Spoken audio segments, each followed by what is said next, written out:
Nombra cualquier cosa en el mundo y te diré cómo se relaciona con las matemáticas. Es el código fuente, la geometría, el código QR para tu mente subconsciente. La mayoría de las personas nunca han visto esto. Los pensamientos podrían ser en realidad completamente no locales, como una radio sintonizando una frecuencia, y nuestro corazón y postura emocional determinan a qué está sintonizando el dial de esa radio. Cuando cambias la manera en que ves las cosas que ves cambiarán. Una luz no puede iluminarse a sí misma, la conciencia no puede percibirse a sí misma sin dividirse en espejos, y nosotros somos esos espejos. Conócete a ti mismo. Sir Roberto Eduardo Grant ha descubierto un código secreto oculto en las antiguas pirámides egipcias y en las más grandes obras maestras de Leonardo da Vinci, revelando una nueva comprensión de nuestra realidad.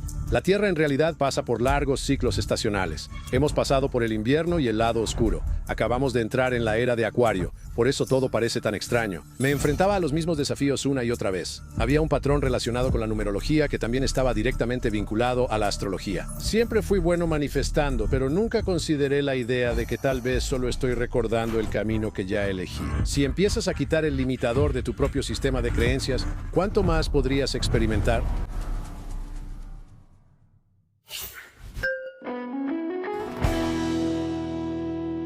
Hola, soy Mayim Bialik. Y yo soy Jonathan Cohen.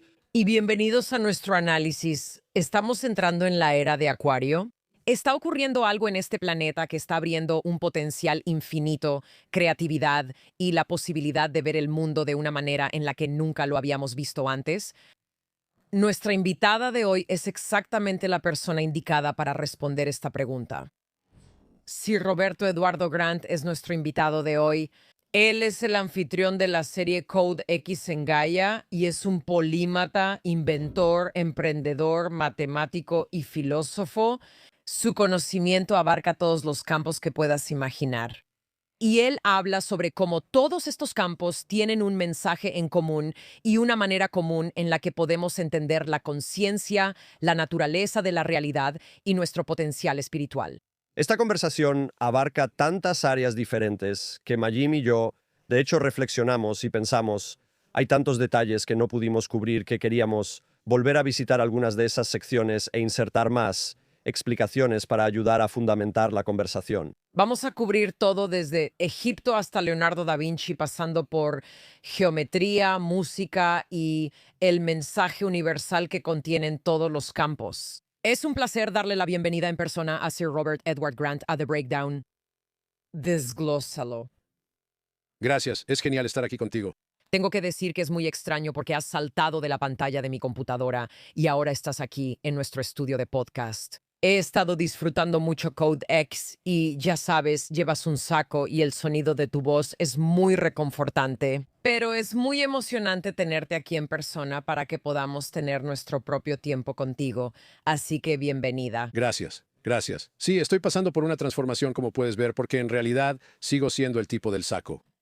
No hay diferencia, pero creo que todos nosotros estamos pasando, bueno, muchos de nosotros estamos pasando por una gran transición en este momento. Y creo que tiene mucho que ver con la espiritualidad, pero también tiene mucho que ver con el punto del ciclo en el que se encuentra la Tierra. Dime más. Bueno, creo que una de las cosas que quizá viste en Code X es que hablo sobre la precesión de los equinoccios. Y la precesión de los equinoccios es, ya sabes, algunos dirían que es un ciclo de entre 24.000 y 26.000 años. Y acabamos de pasar por el equinoccio de primavera, que fue, ya sabes, en 2012. Y al pasar por eso, ahora empezamos a entrar en la primavera. Así que es la idea de que la Tierra en realidad también pasa por ciclos estacionales largos. Así que hemos pasado por el invierno y el lado oscuro. Probablemente hayas visto toda la serie de televisión llamada Juego de Tronos, donde decían todo el tiempo, se acerca el invierno, se acerca el invierno. Y no se refieren a ese año. Es como un ciclo largo de invierno. Y durante este largo ciclo de invierno, terminamos en épocas oscuras. Terminamos como en un modo de hibernación desde una perspectiva de conciencia. Y luego, a medida que avanzamos hacia la primavera y el verano, entramos en la edad dorada de hacia dónde va la humanidad. Y que este es un trasfondo que fue descrito, en cierto sentido, por Platón cuando habló del gran año. Y así que creo que ahora estamos entrando porque acabamos de pasar a la era de Acuario, que es un ciclo de aproximadamente 2000 a 2160 años. Y todo cambia porque ese trasfondo de conciencia en esta gran obra, esta majestuosa obra que estamos viviendo, tiene un cambio de escenario diferente cada par de miles de años. Así que los últimos 2000 años estuvimos en la era de Piscis, la era pisciana, Y Piscis son dos peces nadando en direcciones opuestas atados juntos por una cuerda, ¿verdad?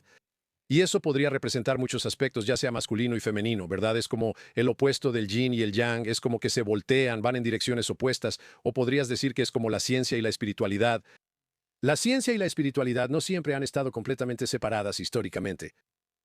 Y lo que ahora nos estamos dando cuenta es que no es realmente que esas dos cosas estén totalmente opuestas entre sí, así como la luz y la oscuridad en realidad son solo dos caras de la misma moneda.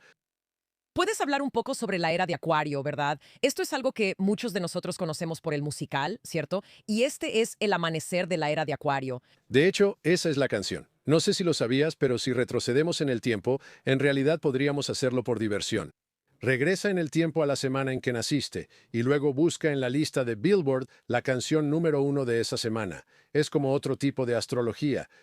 Quiero hacerlo ahora mismo. Hagámoslo ahora mismo. ¿Deberíamos hacerlo ahora mismo? Sí, adelante, adelante. Está bien. Entonces, espera, ¿qué se supone que debo hacer?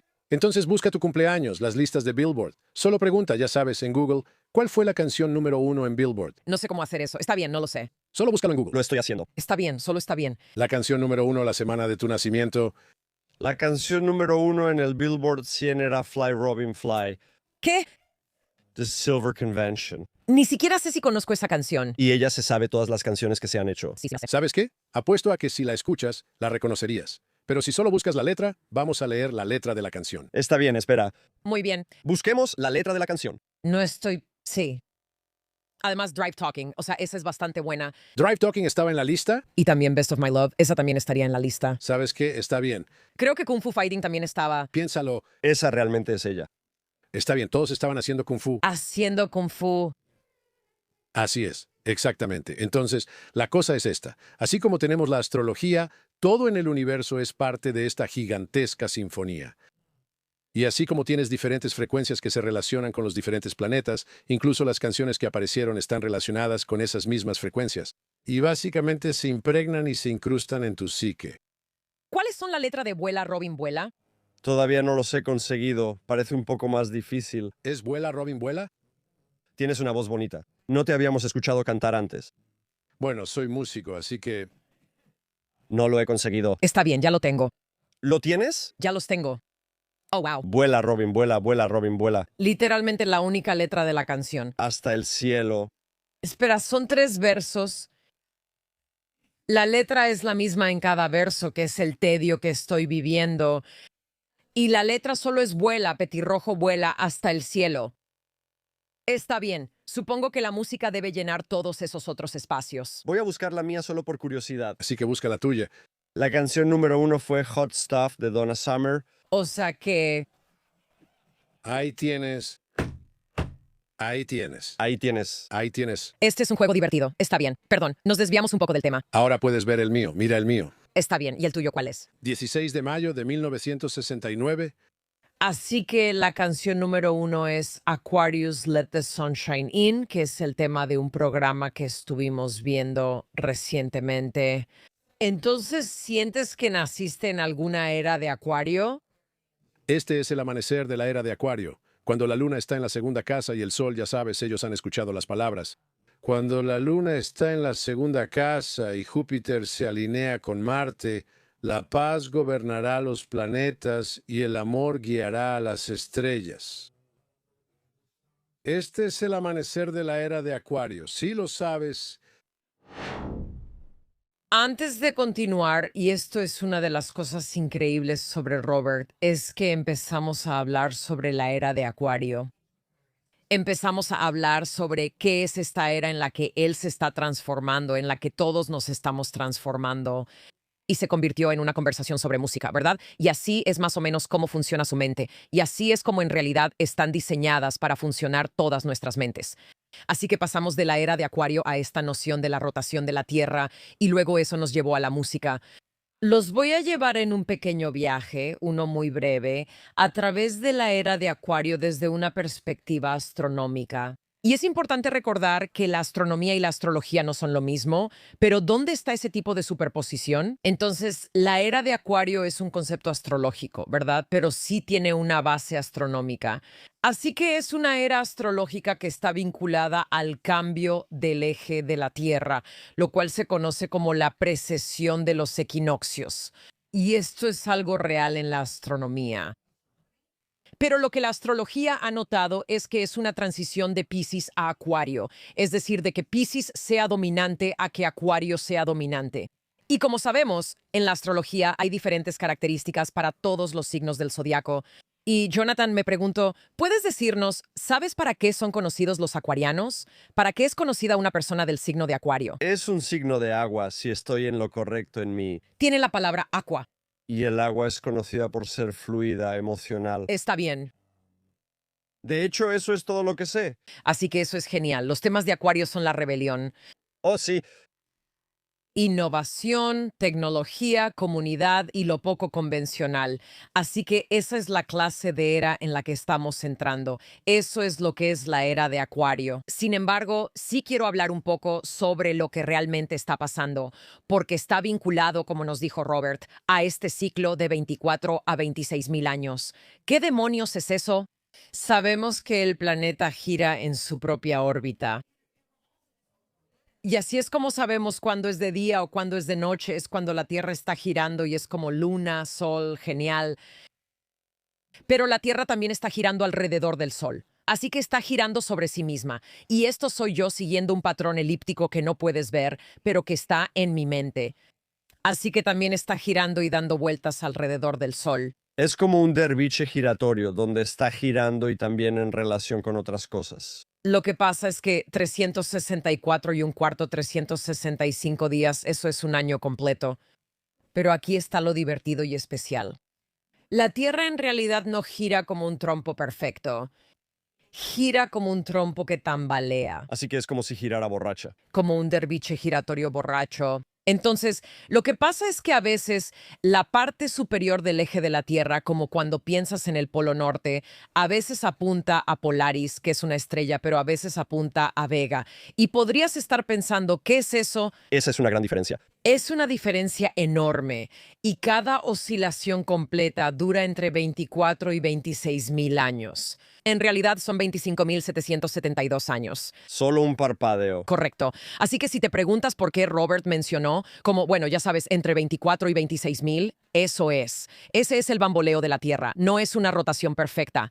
Y eso sí indica una posición diferente de las estrellas. Si estoy extrapolando, Sí. el punto del polo, dependiendo de la estrella a la que esté más conectado, va a alimentar a la Tierra con una resonancia energética diferente, lo que va a crear un estado de ánimo, mentalidad y oportunidades distintas aquí en este planeta. Entonces, en la astrología, si desglosas este ciclo de precesión de aproximadamente 26 mil años, que es como se le llama, si lo divides en los 12 signos del zodiaco, obtienes diferentes cualidades, por así decirlo. Y en la que estamos entrando, y de nuevo, esto fue una canción en los años 60, es la era de Acuario. Este es un poco mi problema, que han estado cantando sobre eso desde los años 60. Ha tomado un buen tiempo llegar a eso. Así que la mayoría de los astrólogos sostienen que la era de Piscis, que es la que viene antes de la era de Acuario, comenzó aproximadamente alrededor del año 200. Así que, solo por diversión, busca cómo era el mundo en el año 200. Esa era la era de Piscis. En algún momento deberíamos estar entrando en la era de Acuario. ¿Fue en los años 60? No lo sé. Si estás viendo un periodo de 26 mil años, los años 60 no fueron hace mucho. Así que pudo haber sido entonces. Podría ser mañana, podría ser el próximo año, no estamos seguras. Pero esa es la era de Acuario. La otra cosa que quería mencionar, y esto es de un enlace muy interesante de la NASA que podemos incluir, es que todos estos tipos de ciclos en realidad fueron determinados hace aproximadamente un siglo por un increíble científico serbio. Él era astrónomo, era climatólogo, hacía de todo, y su apellido era Milankovic. Y por eso se llaman los ciclos de Milankovitch cuando investigas sobre estos temas. Y él fue uno de los primeros en estudiar los cambios en la excentricidad y el bamboleo de la Tierra. Solo quería mencionar eso. Otra cosa que es importante señalar respecto a lo que está diciendo Robert es cuando la conciencia colectiva empieza a cambiar. Y esto es algo de lo que habló Lee Harris con nosotros, Darío Anka, cuando habló sobre Bashar. Esta es como una conversación sobre cómo se ve cuando los sistemas existentes se resisten a una elevación de la vibración, ¿verdad? O una conciencia colectiva que empieza a cambiar. Puede verse como agitación política, colapso institucional, el surgimiento de liderazgos autoritarios. Por eso mucha gente ve lo que está pasando en el mundo como una posible señal de que la era de Acuario está sobre nosotros. Podríamos ver una mayor polarización, extremos ideológicos. Así que entrar en la era de Acuario, ya sabes, es solo una pieza de un rompecabezas más grande del que muchos de nuestros invitados han hablado. Y obviamente lo vi en Roberto justo cuando entró porque se ve tan diferente y como él dijo, está pasando por una transformación. Ahora que ya hablamos sobre el inicio de la era de Acuario y también sobre qué juego musical tan divertido para jugar, tenemos mucha curiosidad por saber qué canciones estaban en el número 1 de Billboard cuando ustedes nacieron. Queríamos saber de Robert cómo llegó hasta aquí. Tiene un trasfondo muy interesante y va para hablarnos de ello. Escuchemos un poco más sobre cómo necesitaba ocurrir esa transformación. ¿Cuándo fue la primera vez que tuviste una indicación de que podías estar en contacto con este tipo de cosas? Cuando era director general de una gran farmacéutica. Mm, Suena un poco gracioso, ¿verdad? Sí, Mucha gente piensa que la astrología es solo palabrería sin sentido, pero sin entender, y también piensan que la mitología es palabrería sin sentido. ¿Y si te dijera que esas cosas, ya sean de naturaleza astrológica o mitológica, simplemente son arquetípicas? Y si te adentras en la psicología junguiana, empiezas a darte cuenta de que todas estas cosas tienen significados simbólicos más profundos.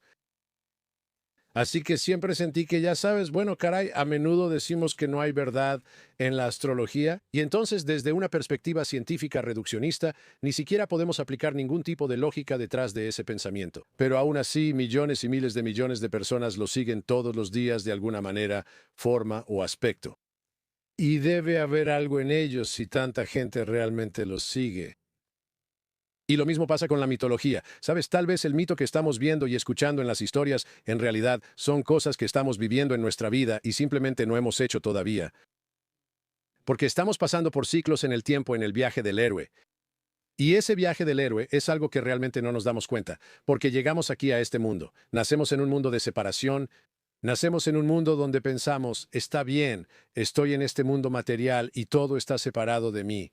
Y así empiezo a construir mi persona cada vez más, no a través de lo que decido que voy a hacer, sino más bien a través de lo que decido que no voy a hacer. Porque esas cosas que me traen vergüenza, reproche, culpa y dolor son las cosas de las que digo, yo no soy eso. Y entonces, en vez de reconocer que tal vez yo también soy esas cosas, empiezo a culpar a otras personas por ser esas cosas. Y eso es proyección narcisista. Y luego seguimos así hasta que nos convertimos en narcisistas absolutos para cuando llegamos a la mediana edad. Y tenemos un sesgo de héroe y creemos que tenemos que existir para que, ya sabes, solo podamos definirnos por donde comienza el villano. Así que donde comienza el villano es donde termina el héroe y viceversa. Justo ayer leí una cita que decía que cada dragón engendra a quien lo mata. Y creo que, desde una perspectiva filosófica, empezamos a darnos cuenta de que hay algo más en este conocimiento arquetípico. Así que empecé a notar patrones en mi propia vida y a darme cuenta de que me enfrentaba a los mismos desafíos una y otra vez en el mundo corporativo, en mis relaciones personales, en mis amistades y en todo.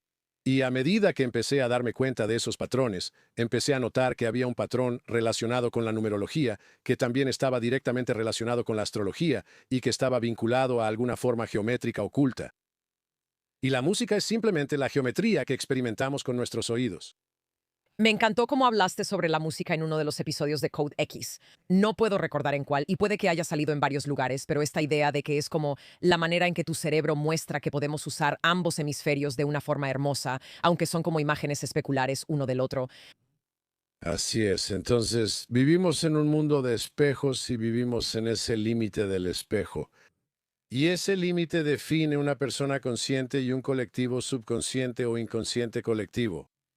Y creo que exactamente ahí es donde estamos viviendo. Y entonces, en ese contexto, cuando finalmente trasciendes más allá de esta noción de que vivimos en un mundo material, te das cuenta de que en realidad vivimos en un mundo regido por el mentalismo, porque no experimentas el mundo como realmente es. Todos experimentamos la Tierra y nuestra experiencia aquí es como somos nosotros, no como es realmente. No podemos separar nuestro sesgo de condicionamiento, así que podríamos decir, en ese contexto, que tal vez toda la academia es una especie de alucinación al creer que su versión de objetividad es realmente objetiva, cuando no existe tal cosa como una experiencia objetiva. Solo existe la experiencia subjetiva. Nunca he tenido una experiencia objetiva. Ni en la ciencia ni en ningún lado. Porque no puedo separar, y esto es lo que pasa con Big Pharma, ya sabes, los ensayos clínicos. Se aferran tanto a creer que así tiene que ser, que puedes crear los resultados, ¿verdad? Esto es como el efecto Hawthorne. Si vas y te pesas todos los días, las probabilidades de que puedas bajar de peso aumentan porque estás haciendo microcambios, haciendo ajustes a tu propio sistema de creencias de que vas a bajar de peso. Porque tu expectativa es, si me estoy subiendo a la báscula todos los días, más vale que esté bajando de peso. O si tienes demasiado miedo de que vas a subir de peso, cada vez que te subas a la báscula, de hecho también vas a subir de peso. Así que esta idea de que vivimos en un universo material, creo que es una suposición completamente equivocada. Y creo que la evidencia apunta mucho a eso, que no puedes separar tu experiencia de tu propio sesgo de condicionamiento. Cuando empezaste a tener esa realización como ejecutivo, ¿hubo un momento en el que pensaste, mi camino ahora va por aquí? ¿Cómo fue esa transición para ti? Sabes, fue curioso porque mi carrera fue algo muy inusual. Siempre fui como, no sé. Cuando nací en Texas, mi madre me cuenta la historia de que, ya sabes, a un niño al año en el hospital donde nací, y ellos no tenían dinero para nada, eran bastante pobres. Y a un niño al año le daban, ya sabes, una cuchara de plata. Y entonces yo fui el niño que recibió la cuchara de plata. Así que salió en el periódico y todo como un niño nacido con cuchara de plata, aunque en realidad no nací con una cuchara de plata para nada. Y entonces recibí la cuchara de plata, y en mi cumpleaños número 50 mis padres vinieron y me dieron la placa con la cuchara de plata y todo en una caja hermosa y todo eso. Y resultó ser exactamente al mismo tiempo que fuimos a la luna, ¿verdad? O supuestamente. Y esta fue la misión Apolo 11, ¿verdad? La misión Apolo 11. Y entonces es algo interesante porque cuando empezamos a formar nuestra persona, empezamos a separar incluso el género. Así que eso se convierte en algo que no somos, ¿verdad? Y luego, a medida que avanzamos en la vida, empezamos a darnos cuenta de que lo que me trajo aquí no me llevará allá.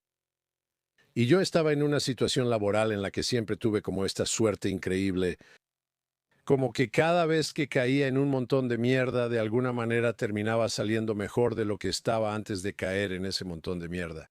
Y nunca podía entenderlo, era como algo raro. La gente decía que yo nací con, ya sabes, siempre podía sacar un conejo de la nada, siempre. Y yo tomaba riesgos enormes, siempre riesgos enormes. Y de alguna manera no siempre salía exactamente como quería, pero siempre terminaba siendo para mejor. Así que sin importar cuál fuera la circunstancia, siempre estaba bendecido, ¿verdad? Así que es como que cada circunstancia muy difícil que experimenté, al final me di cuenta al mirar atrás que fue lo mejor que me pudo haber pasado. Ahora, ¿será solo mi actitud?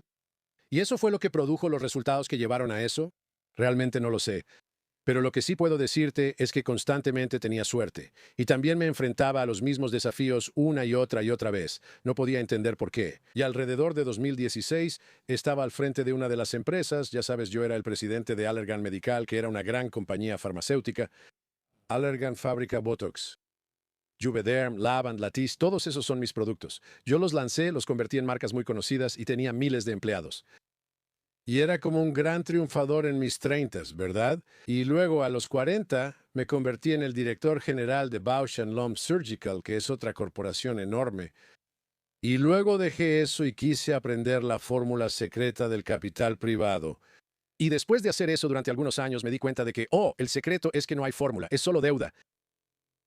Y si sabes cómo manejar la deuda, y me volví como un maestro en la parte financiera de las cosas, como que lo entendí, pero siempre fui un líder operativo y me encantaba hacerlo. Eso es lo que hacía. Yo hacía como grandes reestructuraciones y siempre tenía como esta suerte de alguna manera, no sé, ya sabes, la pata de conejo o algo así.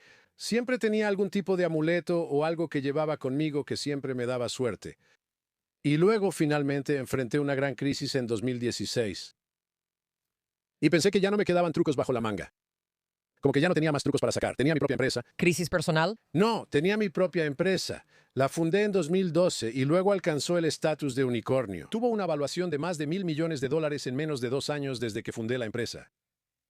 Y luego, lo siguiente que supe fue que uno de los inversionistas de capital de riesgo que la respaldó decidió volverse un poco codicioso porque la forma en que funciona el mundo del capital de riesgo es que, si todo sale exactamente como lo planea el CEO, el inversionista solo duplicará su dinero. Si las cosas no salen como lo planea el CEO y se encuentran con un obstáculo en el camino, que incluso puede ser algo externo o relacionado con el mercado, entonces el inversionista de capital de riesgo gana de 3 a 5 veces su dinero. Y si las cosas realmente van mal en el mercado externo, entonces el inversionista de capital de riesgo puede ganar 10 veces su dinero. Y por eso a menudo se les llama capitalistas buitres, porque simplemente toman la participación accionaria del fundador y la diluyen. A eso se le llama un cram down, ¿verdad? Entonces hacen una valoración para la siguiente ronda y tienen todo tipo de protecciones antidilución. Y como resultado, el dinero que invirtieron a una valoración de $1,000 millones, si logran bajar la valoración a 200 millones, se rehipoteca a la nueva valoración. Entonces, si inviertes 50 millones en una valoración de $1,000 millones, tienes, ya sabes, menos del 5% de la empresa, como un 4% o algo así. Y si logras que la siguiente ronda de la empresa y puedes bloquear que reciban inversión de otras partes y les haces la vida difícil, entonces podrías bajar su valoración a $200 millones, ¿verdad? Porque no tienen otra manera de conseguir dinero para la empresa. Y si están quemando mucho capital, entonces los tienes completamente acorralados. Así que el capitalista de riesgo regresa con ellos y les dice, está bien, ahora voy a invertir a una valoración de $200 millones, así que mis 50 millones ahora representan el 25% de la empresa. Este es el juego. Yo pasé por una de estas situaciones. No conozco a nadie que haya sobrevivido a este tipo de situación como director general. Por suerte, yo sí lo hice. Pude, en el último segundo, tuve que recaudar $55 millones en un solo día o iba a perder todo el control. En un solo día, y de alguna manera saqué un as bajo la manga y recaudé $55 millones en un día. ¿Eso fue de una sola persona? Fueron 40 millones de un solo grupo, y tenía que ser uno de los inversionistas actuales.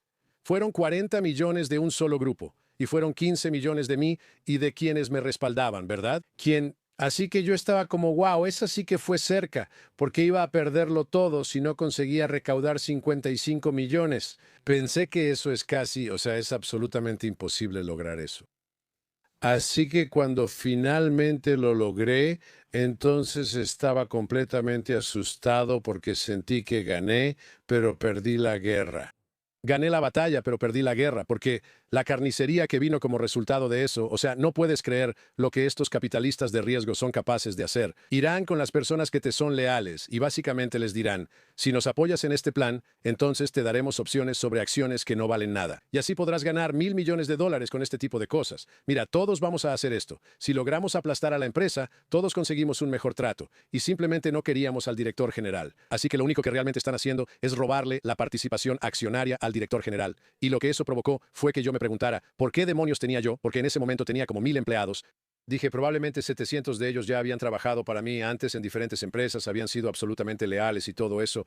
Pero en cuanto se enfrentaron a, ya sabes, no tener garantizado su propio ingreso, ¿verdad? Entonces, de repente, su ética cambia a, oh, esto es poco ético, y lo que sea conveniente y beneficioso para ellos se convierte en su imperativo moral. Así que eso solo me demostró que no existe tal cosa como la ética, es pura basura. Es solo lo que te va a beneficiar, y nos mentimos a nosotros mismos y a todos los demás diciendo, oh, lo que sea que me beneficie financieramente, socialmente o para mi reputación es el imperativo moral, sin duda. Eso es lo que hacemos. Basta con ver la política para darse cuenta. Entonces, ¿cómo te llevó esto a dar un giro? Empecé a darme cuenta de que todo lo que pensaba que era un hecho, sobre lo que había construido todo mi mundo exterior, creyendo que el mundo exterior estaba separado de mí, y yo estaba tratando de ser el héroe en este mundo como lo hace un narcisista, y el narcisismo es algo por lo que creo que todos pasamos. No es algo, ni siquiera las personas que dicen ser, ya sabes, personas que son empáticas. Algunas de las personas más narcisistas que he conocido son las que dicen ser empáticas, y ellas ven. Todo se trata de cómo les influye y cómo les impacta. Así es, sí, absolutamente. Son como mi narcisista por aquí, mi narcisista por allá, ya sabes, y luego todos tienen que estar girando a su alrededor y hacer que ellos, ya sabes, es como si fueran narcisistas encubiertos, simplemente no se dan cuenta. Así que hay narcisistas abiertos y hay narcisistas encubiertos, pero siguen siendo narcisistas. Y es justo así, ya sabes, es como y empecé a notar esto, que las personas que señalaban a otros por ser arrogantes eran las personas más arrogantes. Así que es como si lo detectas, eso significa que lo tienes. Entonces empecé a ver la hipocresía en todo. Empecé a notar por qué los policías eligen ser policías. ¿Por qué eligen ser policías? ¿Será tal vez que están tratando de reprimir la idea de que en realidad quieren ser criminales? No estoy diciendo esto de todos. Algunos policías son criminales. He visto el documental. Bueno, por eso nuestros medios a menudo reflejan eso. Ya sabes, ¿cuántas historias hay donde el policía está al límite, se voltea? Siempre es... Totalmente cierto. Y los mentirosos, puedes decir lo mismo de los jueces, de todas esas profesiones distintas y de quienes eligen ser médicos, ¿verdad? Es como, ¿cuál es la verdadera intención? Oh, quiero ser Dougie Hauser, o no, quieres que te reconozcan por ser inteligente y también quieres que te paguen mucho dinero por hacer eso. Así que hay este lado de que lo hago por los pacientes. Siempre queremos ponernos la bata blanca como lo hace la gran farmacéutica, ¿verdad? Y así pueden ir y vender la idea de que, ok, voy a lanzar un medicamento como Provenge que cuesta $100,000 por tratamiento para, ya sabes, el cáncer de próstata. Y puedo justificar eso porque estoy ayudando a la gente. Entonces, ¿qué fue eso? ¿Cómo fue para ti salir de eso? ¿Cómo era tu vida? Bueno, fue un cambio enorme. Lo que pasó fue que todavía conservé el control de la empresa y seguí siendo vicepresidente de la empresa. Y tenía, ya sabes, el 90% de los derechos de voto en la empresa. Pero dejé el puesto de director general. Así que me hice a un lado porque pensé, espera, ¿por qué estoy experimentando este tipo de traición? Entonces me hice una pregunta más grande y profunda. Es como, ¿por qué elegí esto? Por primera vez en mi vida no fue, ¿por qué me pasó algo? Porque eso es lo que hace el narcisista. El narcisista está constantemente desviando la culpa y constantemente es como cuando Adán está en el jardín del Edén, come la manzana y Dios aparece y le dice, Adán, ¿dónde estabas? Estaba escondiéndome. ¿Por qué te estabas escondiendo? Oh, porque estoy desnudo. ¿Quién te dijo que estabas desnudo? ¿Comiste del fruto del árbol del conocimiento del bien y del mal? Sí, la mujer que me diste y con la que me mandaste quedarme. Ella fue la que mordió, ella me dio el fruto del árbol del conocimiento del bien y del mal y yo comí. Eva, ¿qué hiciste? La serpiente me engañó y yo comí. Así que la primera vez que dice en la Biblia que Adán sintió vergüenza, la primera traducción de esa vergüenza, ¿verdad? Ese sentimiento de vergüenza se convirtió instantáneamente en culpar a otros. Y esa es la evasión que todos hacemos. Y así es como nos formamos durante la primera mitad de nuestra vida, ¿verdad? El nombre de Dios se supone que es yo soy el que soy, ¿verdad? Pero la primera mitad de nuestra vida, mientras atravesamos este arco narcisista, es yo no soy el que no soy. Y luego, cuando finalmente nos damos cuenta, espera, no es así, es como la escena en Matrix donde Neo está sentado en la banca del parque y el oráculo le dice, ¿quieres un dulce? Y él dice, bueno, tú ya sabes si voy a tomar un dulce o no, entonces, ¿por qué siquiera preguntas? Y ella dice, mira, si yo no supiera esto, entonces no sería una gran oráculo. Y ella dice, pero esa no es la pregunta importante. La pregunta importante no es qué vas a elegir, es por qué ya elegiste lo que elegiste. Y para mí, ahí es donde empecé a darme cuenta, ok, estamos viviendo esta vida. Este mundo exterior es más un tuniverso, como un reflejo en el espejo de lo que hay dentro de nosotros, que un universo. Este es otro gran momento para intervenir, porque una de las cosas que realmente aprecio de la perspectiva de Roberto es que él ve todas las partes de sí mismo. Él ve la parte de sí mismo que fue el director ejecutivo exitoso. Y me refiero a que estas son empresas enormes de las que está hablando. Y como sabes, no es poca cosa tener éxito en ese negocio. ¿Qué tipo de personalidad dirías que se necesita tener para tener éxito en ese mundo? Quiero decir, es triste y da miedo decir que la mayoría de los tipos de personalidad que tienen éxito en el más alto nivel del mundo corporativo en Estados Unidos son algo despiadados, poco emocionales, muy pragmáticos. Y puedes querer cuidar a las personas. Pero como él dice, la estructura de incentivos de estas organizaciones es tal que tienes que cuidar de los tuyos.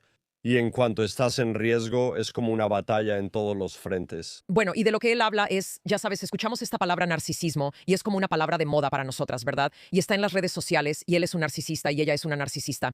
Pero de lo que él habla es que todos tienen que pasar por esa especie de fase. Y el mundo del que él viene, ese mundo de los negocios, tiene un verdadero lado oscuro. Y como él va a explicar, ya sabes, cuando pensamos en la psicología junguiana, y Jung obviamente fue un estudiante de Freud, ¿verdad? Y extrapoló e hizo muchas cosas diferentes a las que hizo Freud. Pero una de las principales aportaciones de la psicología junguiana es el trabajo con las partes, el trabajo con la sombra. ¿Cuáles son las partes más oscuras de nosotros mismos? ¿Y cuál es el opuesto de las partes más oscuras de nosotros mismos? ¿Y cómo podemos encontrarlo y convertirnos en esa persona? Así que estoy muy emocionada de que Roberto pueda hablar de alguna manera literalmente de ambos lados de esto. Y también que nos pueda dar una pequeña guía de cómo se ve la integración de la sombra. Y cómo las cosas que él vio sobre sí mismo se convirtieron en el impulso para transformarse en algo verdaderamente magnífico. Entonces, ¿cuál fue el mensaje que pudiste captar sobre ti mismo? Que el viaje de mi vida, y empecé a notar el patrón que había experimentado una y otra vez, con una intensidad creciente, era experimentar la traición. Ahora, ¿por qué elegí experimentar la traición? ¿Porque realmente vine aquí para aprender el amor incondicional? Entonces, ¿cuál es el opuesto del amor incondicional? La traición. Venimos a este lugar para experimentar la limitación para la fuente creadora. Eso es lo que creo. ¿Cuál es la única cosa que Dios no puede experimentar en su omnisciencia, omnipresencia y omnipotencia? Es la única cosa que no puede experimentar sin nosotros. Y tampoco puede experimentar la capacidad de verse a sí mismo sin alguna forma de espejo, y nosotros somos esos espejos. ¿Sabes? Un ojo no puede verse a sí mismo sin la ayuda de un espejo. Una luz no puede iluminarse a sí misma, un fuego no puede quemarse a sí mismo, un cuchillo no puede cortarse a sí mismo. De la misma manera, la conciencia no puede percibirse a sí misma sin dividirse en espejos, y nosotros somos esos espejos. Así que cada uno de nosotros tiene un papel en ese proceso. Nuestro trabajo es ser el espejo más único que podamos ser y dejar de intentar ser otra persona y darnos cuenta de que somos todo lo demás. Ahí es cuando termina el ciclo del narcisismo, porque te das cuenta, espera, estoy haciendo esto por mí mismo. El universo no me sucedió a mí, está sucediendo para mí y a través de mí. Y yo elegí esto. ¿Y por qué lo elegí? Bueno, porque quería aprender el amor incondicional, y la única manera de aprender el amor incondicional y de experimentarlo absolutamente es aceptar completamente su opuesto. Porque hasta que no haya aprendido a aceptar completamente la traición que existe, todavía no he aprendido el amor incondicional. Entonces, ¿qué te han mostrado los últimos 10 años en este viaje?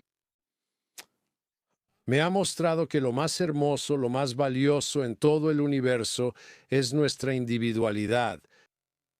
Cada uno de nosotros, y pasamos por diferentes etapas, pensamos que nuestro trabajo es ser un héroe. Y tenemos esto en la matriz, ¿verdad? Tenemos este sesgo de creer que debemos ser un héroe. Y con esa idea de ser héroes, significa que tenemos que identificar villanos. Y eso significa que, por ejemplo, no nos damos cuenta de que todo lo que tuvimos, todo lo que juzgamos, en realidad es lo que vamos a atraer. Vas a atraer todo lo que juzgas hasta que dejes de juzgar lo que has atraído. Entonces, digamos que eliges tu causa. Podría ser la deforestación. Así que quieres detener la deforestación porque esa es tu misión de héroe. Entonces, ¿quién es el villano? El villano son las grandes empresas que deforestan, ¿verdad? Así que vas a pararte frente a la excavadora y detenerla, tomarte una selfie y mostrarle a todos que estás siendo un héroe para detener al villano de la deforestación. ¿Pero acaso no acabo de decir que atraes todo lo que juzgas hasta que dejas de juzgar lo que atraes? Entonces, ¿qué sucede? Si eso es cierto, terminas viviendo en un mundo que literalmente está rodeado de deforestación. Tú lo estás creando y ni siquiera te das cuenta. Creo que una de las cosas que sería útil, ya sabes, para darnos una base, es que cuando te acercas a cualquier tipo de problema, lo haces desde varios ángulos. ¿Puedes hablar sobre ser una persona polímata y qué significa eso? Y también, históricamente, ¿cuáles son algunos ejemplos a los que podemos recurrir? Entonces, la polimatía es simplemente, ya sabes, tener muchos conocimientos. Y matemáticas, la palabra original matemáticas, no significaba el estudio de la cantidad o la ciencia de la cantidad como lo hace hoy en día. Fue Aristóteles quien decidió limitar la definición de la palabra matemáticas a esa terminología. Él era más como un botánico al que le gustaba hacer clasificaciones, así que quiso reducirla. Pero el nombre original, matemáticas, significaba todo aprendizaje. Las matemáticas son como un lenguaje del aprendizaje. Y es la base de todas las cosas. No hay nada. Podrías nombrar cualquier cosa en el mundo. Y te diré cómo es matemática y tal vez simplemente no lo percibiste así. Pero todo lo es el código fuente. Y así, los polímatas a menudo empezaron como matemáticos y geómetras porque la geometría tiene algo especial. Me gusta pensar en ello como un código QR para tu mente subconsciente. Miras esta forma geométrica. Es como ya sabes, poner tu teléfono con la cámara sobre un código QR te lleva a una dirección URL diferente. Y lo que sucede cuando miras la geometría es que tu mente subconsciente va a una dirección URL diferente y es a un sitio web diferente que se llama Aquarian OS. Piénsalo así. Entonces empieza a descargarse en tu mente a nivel subconsciente. Ni siquiera eres consciente de ello. Un entorno completamente nuevo y un mundo exterior totalmente nuevo que cambia sutilmente a medida que tú cambias. A medida que tú cambias, el mundo a tu alrededor empieza a cambiar. Así que cada polímata se daba cuenta de este camino del viaje del héroe, que es la historia de Joseph Campbell. Ya sabes, más de 10.000 historias a lo largo de la historia humana contadas alrededor de fogatas y todo eso, donde la gente se reunía y hablaba sobre, ya sabes, la misma historia arquetípica que vemos todos los días en la televisión, en el cine y en los libros. Y entonces lo que empecé a darme cuenta fue que, wow, lo que pensamos que es el mundo exterior, en realidad no es lo que es el mundo exterior. Quizás solo es un telón de fondo para que experimentemos esta separación y vivamos nuestro propio viaje del héroe, y que cada uno de nosotros tiene un viaje del héroe que básicamente estamos viviendo. Y esto es muy parecido a lo que, ya sabes, Carl Jung diría o Maslow también diría. Y luego poder aprender a trascender esos deseos de nivel inferior y llevarlo a los puntos más altos. Ya sabes, desde la parte inferior del cuerpo hasta los puntos más altos del cuerpo y la corona, eso te llevaría a una trascendencia, donde ya no percibirías el mundo como dualista. Y cuando te das cuenta de eso, y empiezas a darte cuenta de que todo lo que pensaba que era un hecho en realidad es solo una faceta de un prisma más grande de la verdad, ese prisma del que no era consciente porque no entendía que siquiera existía un prisma más grande para percibir.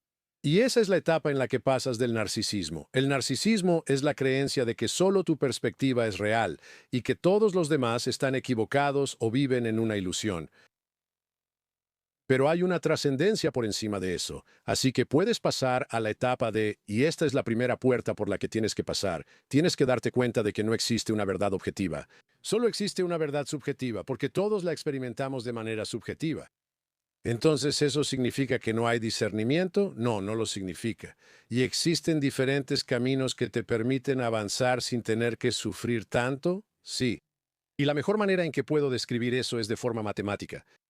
Así que una de las cosas en las que he pasado mucho tiempo trabajando es, porque también trabajo en criptografía, es en la factorización, es decir, la descomposición en factores primos. Así que probablemente sepas que la base de toda la encriptación hoy en día está basada en la factorización, con la excepción de los protocolos cuánticos. Así que, por ejemplo, si te dijera que tu cuenta bancaria en este momento es el número 35 y las claves privadas son 5 y 7. Ahora, ellos pueden publicar 35. Y eso sería, si solo tomaras ese número y lo hicieras mucho, mucho, mucho, mucho más grande, en realidad es exactamente cómo funciona el cifrado. Y la razón por la que esto funciona es que si yo dijera, bueno, ¿cuáles son los dos factores de 35? Lo tienes memorizado. Dices 5 y 7. Eso es fácil. Pero si yo dijera, bueno, está bien, hagamos tu cifrado de clave pública, ya sabes, 12.193. ¿Cuáles son los dos factores de eso? Y te va a tomar más tiempo, por prueba y error, descubrir que son 89 y 137. Y luego sigues aumentando ese número. Y cada vez que lo aumentas, se vuelve 10 veces más difícil. Obtienes un número con 600 dígitos, la cantidad de tiempo computacional que te tomaría encontrar los dos factores de ese número. Y solo hay una aguja en el pajar que crea un cuadrado perfecto. La única, ya sabes, respuesta a eso va a tomar 300 billones de años en encontrarse. ¿Verdad? A menos que haya un método geométrico que use resonancia para encontrarlo, ¿verdad? Eso es una de las cosas en las que he trabajado. Y entonces te das cuenta, ok, hay infinitas maneras de llegar al número 4. Podría multiplicar cualquier cantidad infinita de números para llegar al número 4. Pero solo hay una manera de llegar ahí a través de un cuadrado perfecto en el plano real. Y esa es 2 por 2. Así que aunque todos pueden tener un camino diferente hacia su verdad, hay una verdad que resuena más. Hay una que tiene la mayor resonancia. Eso no significa que sea la única verdad. Solo significa que tiene la mayor resonancia y la menor cantidad de impedimentos en el camino para llegar ahí. Y también es la más rápida. Así que aquí es donde empecé a darme cuenta, bueno, la trascendencia de la perspectiva. Y usualmente la distancia entre los dos factores es lo que define cuánto tiempo toma encontrar ese número. Así que es como cuánto tiempo les toma a dos países que tienen antecedentes muy diferentes llegar a una resolución sobre un tema. ¿Verdad? Y la verdad siempre, así como dice Shakespeare, ¿verdad? La verdad se encontrará en el centro. Pero el problema es, si no sabes la distancia entre estos dos números, entonces, ¿cómo encuentras la distancia? ¿Cómo encuentras el punto central sin distancia? Parece también que, ya sabes, mucho de lo que este tipo de pensamiento hace es tomar lo literal y expandirlo, no solo a lo conceptual, sino también a un nivel espiritual, ¿verdad? ¿Puedes hablar un poco sobre, digo, la geometría guiada en particular que me interesa y sobre lo que significa tener una relación espiritual no solo con los números, sino también con las formas? Creo que es interesante en esta conversación que hay niveles de reflexión que ocurren cuando hablas de que Dios nos usa como reflejos de la conciencia. Cada sistema del que hablas tiene su propio reflejo en él. Sí, y sabes, eso en realidad te remite a esto. Por eso, probablemente has escuchado la vieja frase de Sócrates, que probablemente es mucho más antigua que Sócrates también, que es, conócete a ti mismo. Son las dos palabras simples que son lo más difícil que jamás haremos. Y no creo que sea algo que termine porque, ya sabes, eres omnisciente, omnipotente y omnipresente. La conciencia, el universo, se está expandiendo a la velocidad de la luz, así como la conciencia se está expandiendo a la velocidad de la luz. Así que es como, espera un minuto, ¿eso significa que Dios sigue aprendiendo? Sí, yo creo eso.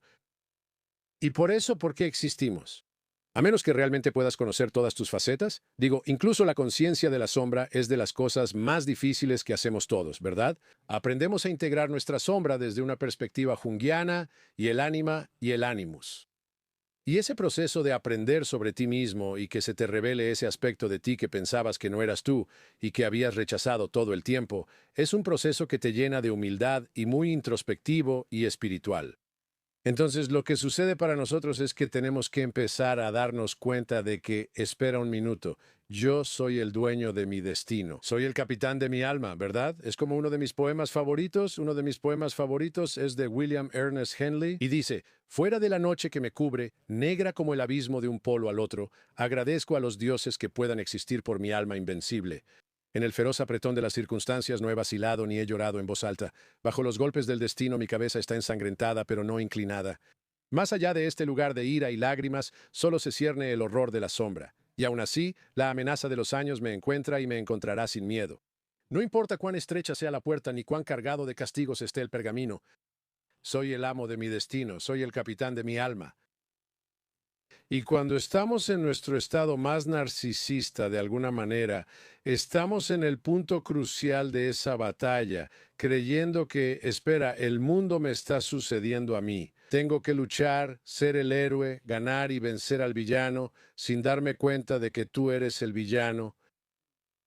Cada uno de nosotros lo es, y no le temo en absoluto a las personas que tienen oscuridad porque todos tenemos oscuridad. Solo me dan miedo las personas que creen que no tienen ninguna.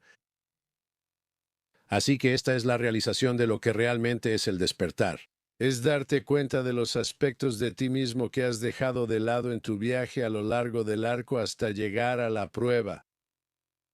Y luego empiezan a acumularse de nuevo en ti, y es entonces cuando estás regresando a la unificación. Esa es tu expiación, y luego regresas con el elixir. El elixir es solo un recuerdo de quién fuiste todo el tiempo.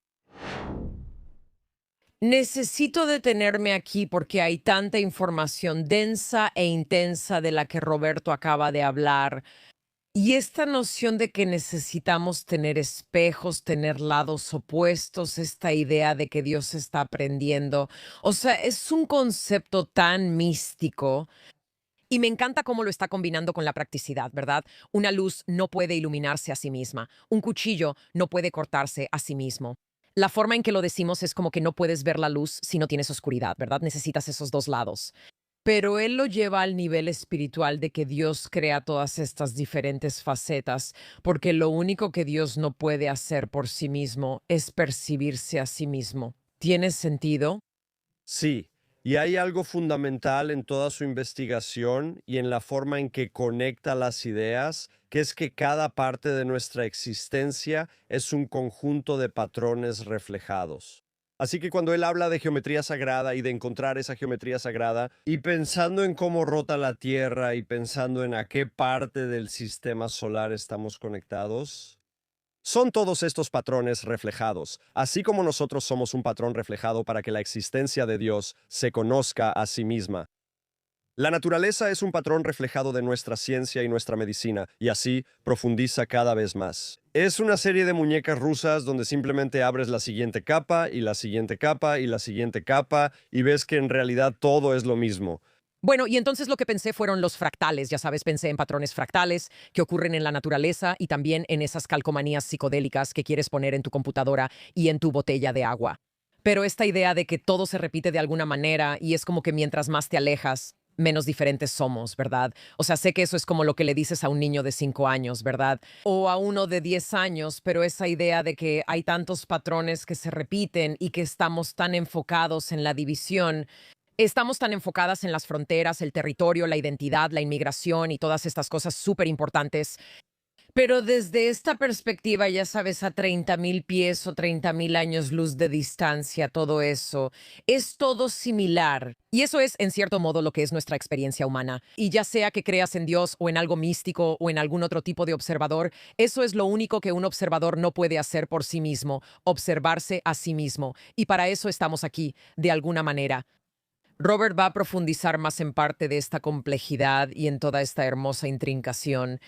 Y también vamos a entrar en una conversación sobre el cerebro como una antena y no como almacenamiento de disco duro, lo cual, como neurocientífica, me encanta porque mis 12 años completos de estudio fueron sobre qué hace, dónde está, puedo diseccionarlo, lo diseccioné mal, la respuesta siempre era sí. Pero, ¿cuál es la ubicación de la función de esa cosa? Y de lo que él va a hablar es del cerebro y los pensamientos. Eso no es fácil de encapsular de la misma manera que las estructuras anatómicas. Y hay una razón para eso y un propósito más grande. Así que volvamos a la conversación. ¿Sabes? Esta noción de que no inventamos nada, simplemente estamos volviendo a recordar. Así es. ¿Sí? ¿Puedes hablar un poco sobre eso? Oh, totalmente. Sabes, es gracioso, porque en el término de polimatía, como yo lo veo, es como son muchos aprendizajes, ¿verdad?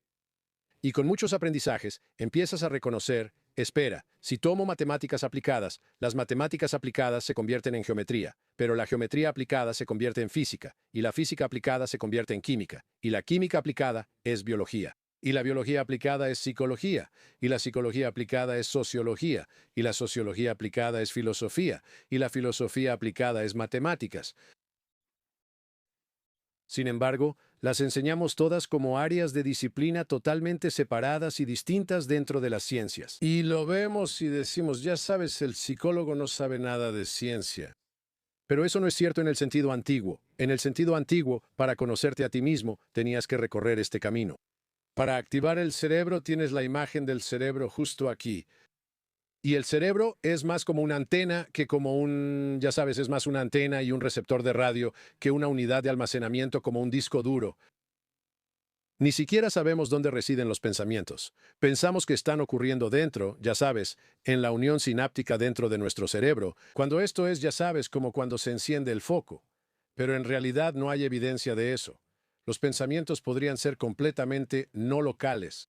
Y eso es como una radio sintonizando esa frecuencia, y eso es lo que yo creo. Yo creo que tenemos cerebros que son receptores de radio, y que nuestro corazón, nuestra postura emocional, nuestra posición y estado emocional determinan qué. ¿Sabes? El dial de esa radio básicamente está sintonizando. Hablemos de esa noción del receptor de radio porque la hemos escuchado varias veces y la hemos explorado con algunos invitados anteriores. Algunos físicos que están tratando de, ya sabes, construir un sistema de conciencia y una explicación de cómo funciona todo. Una prueba que es curiosa y genera mucho interés es esta idea de diferentes conceptos, especialmente en la antigüedad, surgiendo en distintas tradiciones de todo el mundo. Y había muy pocas formas en que esas sociedades pudieran haberse comunicado entre sí, pero hay vínculos entre todas estas diferentes culturas.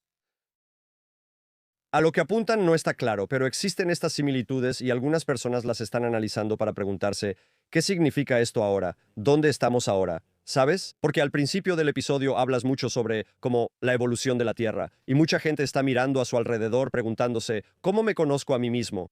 ¿Cómo me conecto con lo que está pasando ahora mismo para poder tener una narrativa de todo esto es parte de un proceso del que formo parte y con el que me siento conectado y que tiene sentido? Ya sabes, ¿cómo abordarías esa gran idea? Primero que nada, el lenguaje del universo es matemáticas y geometría. Absolutamente. Y lo que quizá no te des cuenta es que cada aspecto de tu vida está determinado por esas matemáticas y geometría. Pero no nos enseñan matemáticas en ese sentido. De nuevo, lo reducimos al estudio de la cantidad o la ciencia de la cantidad. Pero en realidad eso no es lo que es en absoluto, es todo, es resonancia. Entonces toda la música se basa en relaciones de triángulos rectángulos que se llaman intervalos musicales, que en muchos casos se basan en ternas pitagóricas, ¿verdad? O sea, un triángulo de 3, 4, 5 da origen prácticamente a toda la escala musical a través de sus propias transformaciones. Un triángulo de 5, 12, 13, estos son ternas pitagóricas. Eso es en realidad la base fundamental desde una perspectiva física que estoy descubriendo que es lo que conecta todo el universo. No hay un área o rama de la ciencia que no esté impactada por esto. No conozco ni una sola, y puedo probar eso a cualquiera. Así que seguimos buscando esta forma mítica que será la forma que es el universo. En realidad, son solo triángulos rectángulos. Los triángulos rectángulos son la única forma que puede proyectarse incluso en dimensiones superiores. Y eso es lo que no nos dimos cuenta. Y por eso escribí un artículo en diciembre sobre eso. Se llama El Gran Teorema de Proyección. Lo puedes encontrar en mi sitio web. Pero esta idea de que la geometría es la base que conecta toda la ciencia y todo el arte, no es solo ciencia, es arte, es danza, es literalmente todo. Y la conciencia también.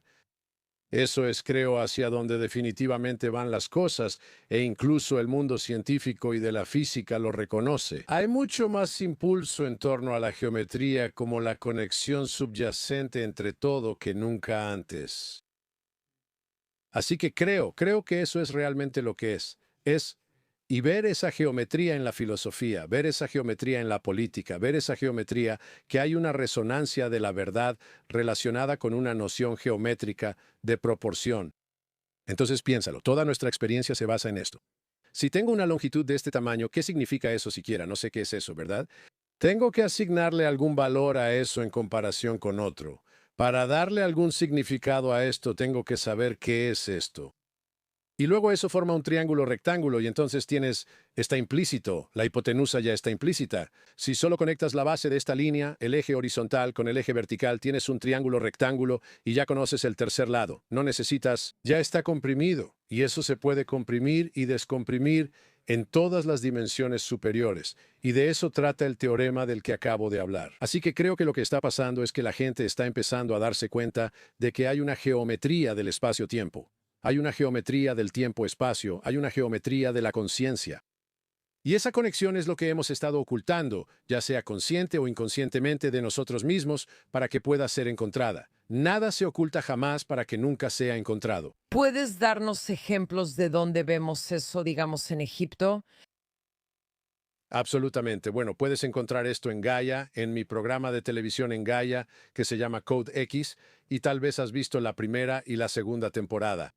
Y mucho de esto realmente se centra en encontrar estos cifrados que han sido dejados a través del tiempo por antiguos polímatas y polímatas del Renacimiento, quienes, una vez que finalmente llegas a esta etapa de la polimatía, lo que realmente estás haciendo es encender la antena a través del equilibrio para lograr una hemisincronización absoluta de los hemisferios izquierdo y derecho del cerebro. Porque lo que ellos se dan cuenta es que la iluminación ocurre cuando eres capaz de equilibrar tu pensamiento para poder vivir de acuerdo con este axioma, que es cuando el corazón piensa y la mente siente, es entonces cuando fluye el río de la sabiduría. Así que eso significa que empiezas a darte cuenta, espera un minuto, la música es la geometría que estamos experimentando, ya sabes, con nuestros oídos, y eso significa que la geometría es la música que estamos experimentando, ya sabes, con nuestros ojos. Y la abstracción de ambas es simplemente aritmética y matemáticas, y también podría describir eso. Entonces eso significa que la geometría también está determinando los elementos de la tabla periódica. Así es, y esa geometría luego se extiende al ADN, que es la base fundamental de la biología. Y es una estructura geométrica de dodecaedros apilados uno sobre otro, pero también hay un icosaedro con cada dodecaedro, lo que significa que hay más cadenas de ADN de las que pensamos. Y cuando empiezas a darte cuenta de esto, empiezas a darte cuenta, espera, este es un universo de conciencia. Y las cosas empiezan a llegar a tu conciencia cuando entran en tu conciencia. Así que cuando cambias la manera en que ves las cosas que ves cambiarán. Y eso es exactamente por lo que todos estamos pasando en este momento. Por eso todo parece tan extraño, porque todos estamos despertando al hecho de que siempre hemos sido los creadores. Simplemente lo olvidamos, y ahora solo lo estamos recordando. Es como si estuviéramos viviendo en una película que se reproduce al revés, y nos han enseñado toda la vida que al revés es hacia adelante. Ya ha sido preestablecido. Vamos a hacer otra pausa aquí, porque hemos estado usando la palabra polímata para describir no solo a Sir Roberto, sino también a muchas otras mentes famosas e increíbles en la historia. Jonathan, ¿tienes alguna asociación con la palabra polímata? ¿Cómo se usa coloquialmente? Como cuando dicen, pueden hacer cualquier cosa, son un polímata. De hecho, no la había escuchado hasta hace un par de años cuando alguien la usó. Creo que fue Scott Barry Kaufman quien la usó. Y yo pensé, oh, ¿qué es eso? Y luego empecé a investigar sobre eso y después pensé, no me gusta. Significa demasiadas cosas. Así que a una persona polímata también se le llama polihistor. Nunca había escuchado que se le llamara polihistor. ¿Es alguien que tiene conocimientos que abarcan una variedad de temas? Y se sabe que estas personas recurren a cuerpos de conocimiento muy complejos para analizar problemas específicos. Así que, incluso si el problema es muy, muy pequeño, ¿cuáles son los patrones más grandes y dónde podemos verlo en otros ámbitos? Así que esto es en lo que Sir Robert se especializa y en particular en este tipo de integración entre los hemisferios derecho e izquierdo, ¿verdad? Como solemos decirlo de manera casual. Sabes, cuando piensas en el Renacimiento, piensas en el humanismo. Sabes que no tenemos límites en nuestra capacidad de desarrollo. La noción de un hombre del Renacimiento, ¿verdad? Como que esto era algo que se debía ser una persona del Renacimiento, como yo le llamo. Alguien que es intelectual, social, ya sabes, activo, artístico, espiritual. Alguien que puede hablar de todo un poco. Así que eso es típicamente a lo que se refiere un polímata, y ese es el marco que Robert está usando para todas las cosas de las que estamos hablando.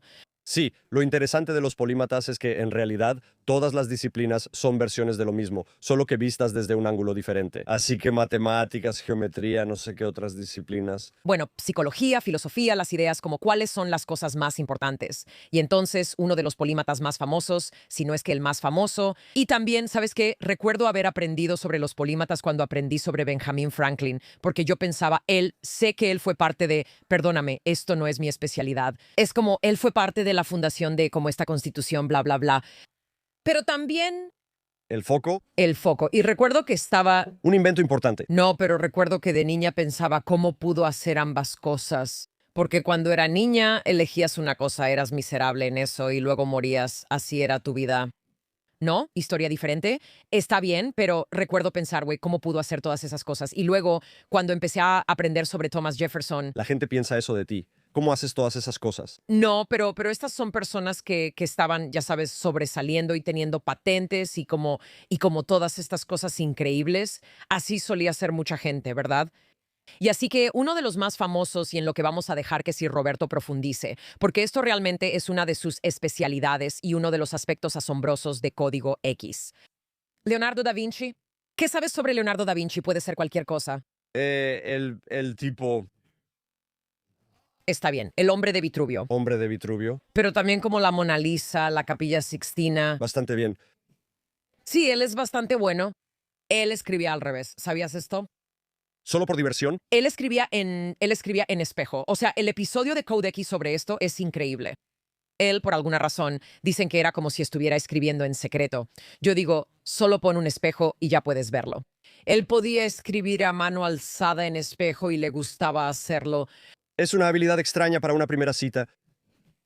Él era un inventor. Así que no era solo un artista, o sea, uno de los más grandes artistas posiblemente de este planeta. Él era un inventor y se imaginaba cosas que aún no existían. Tenía dibujos fantásticos. También era, ya sabes, un artista clásico, bellamente formado, un maestro artista. Pero sus inventos, su ciencia, su geometría, sus matemáticas estaban a la par de su talento artístico. Así que hay muchísimo sobre la conexión de Da Vinci con Egipto. Nunca se me ocurrió que Leonardo da Vinci alguna vez fuera a Egipto. Adivina qué, Roberto nos va a contar sobre esto. Y si quieres saber más sobre esto, de verdad tienes que ver estos episodios en Code X. La conexión de Leonardo da Vinci no solo con Egipto, sino también con las proporciones de las pirámides, los secretos que estaban ocultos en la geometría de las pirámides, pueden traducirse en el arte de la época de da Vinci.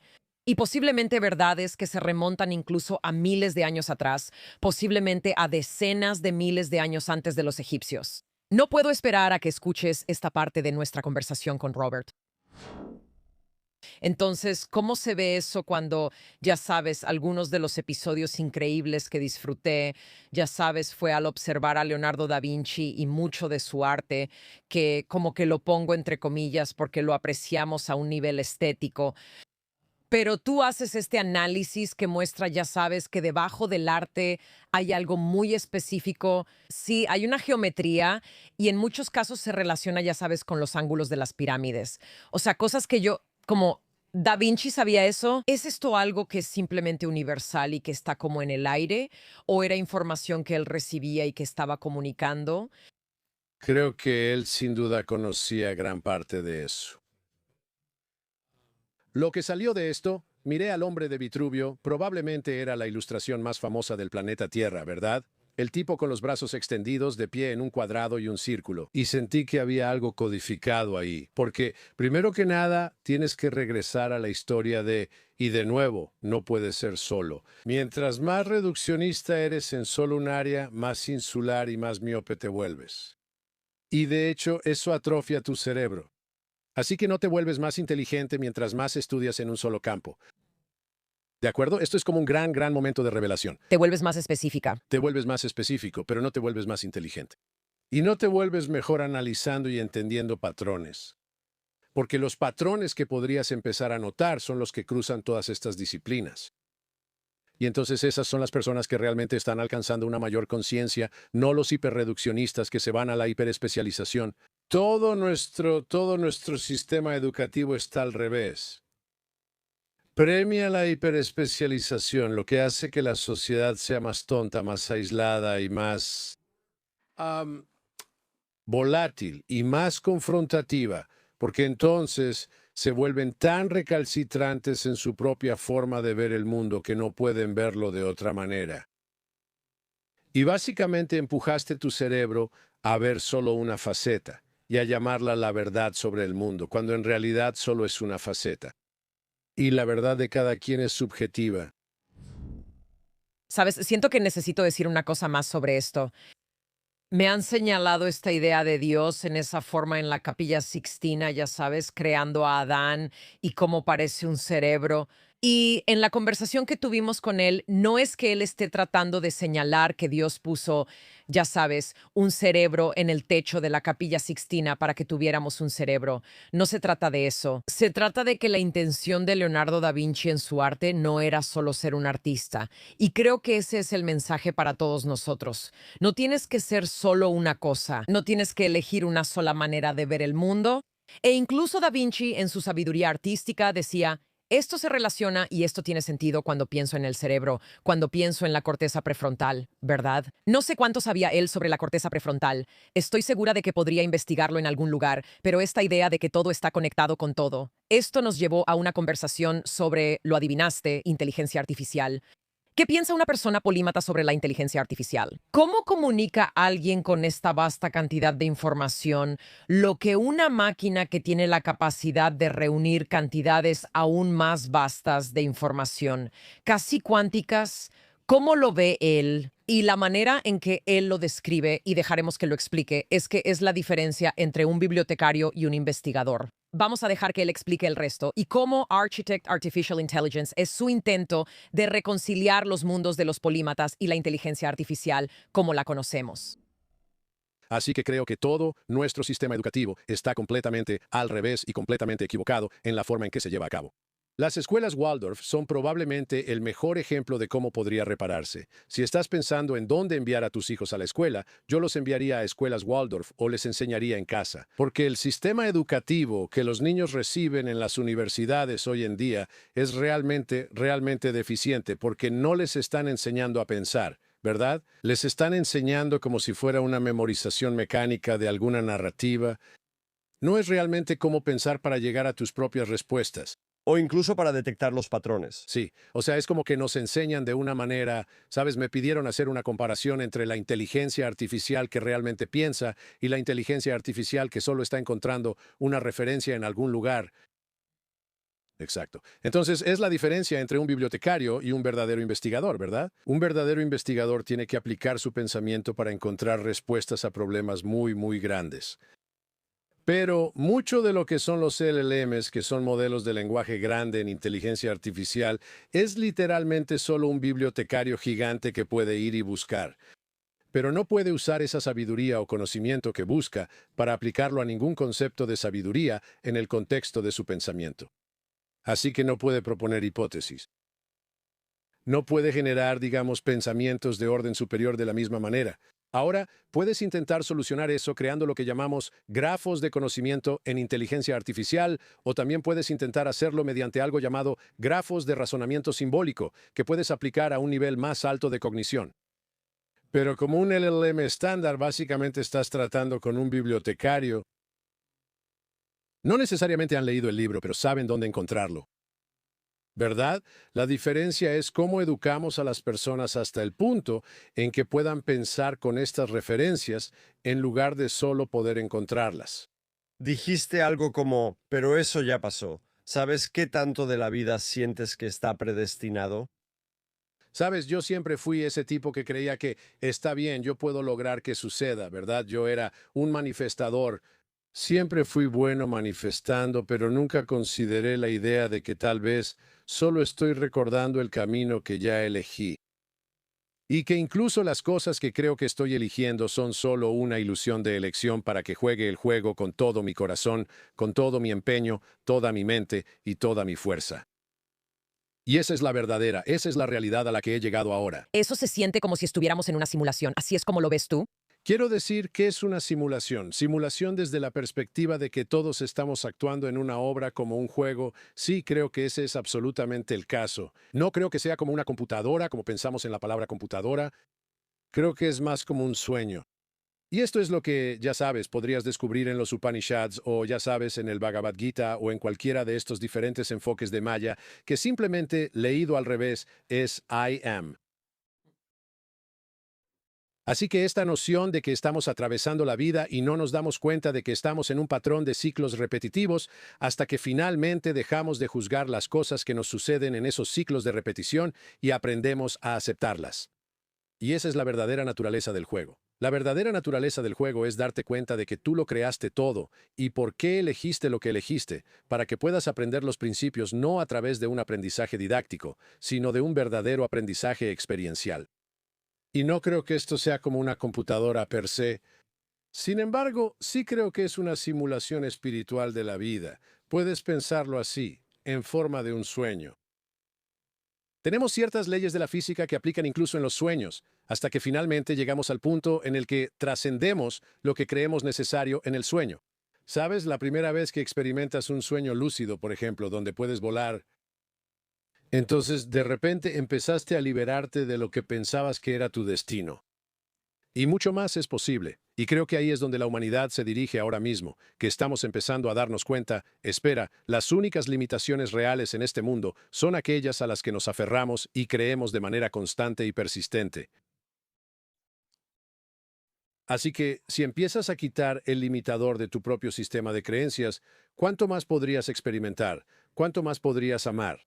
Quizás solo estamos aquí para aprender a amar y ser amados en el contexto de este juego. Y en lugar de tratar de luchar contra eso y deshacernos de las cosas de las que queremos deshacernos, que es lo que haría el narcisista, en cambio empezamos a enamorarnos de eso y aceptarlo tal como es. ¿Esa ha sido tu experiencia en esta transformación que estás atravesando? Sí, ¿Puedes hablar un poco sobre eso?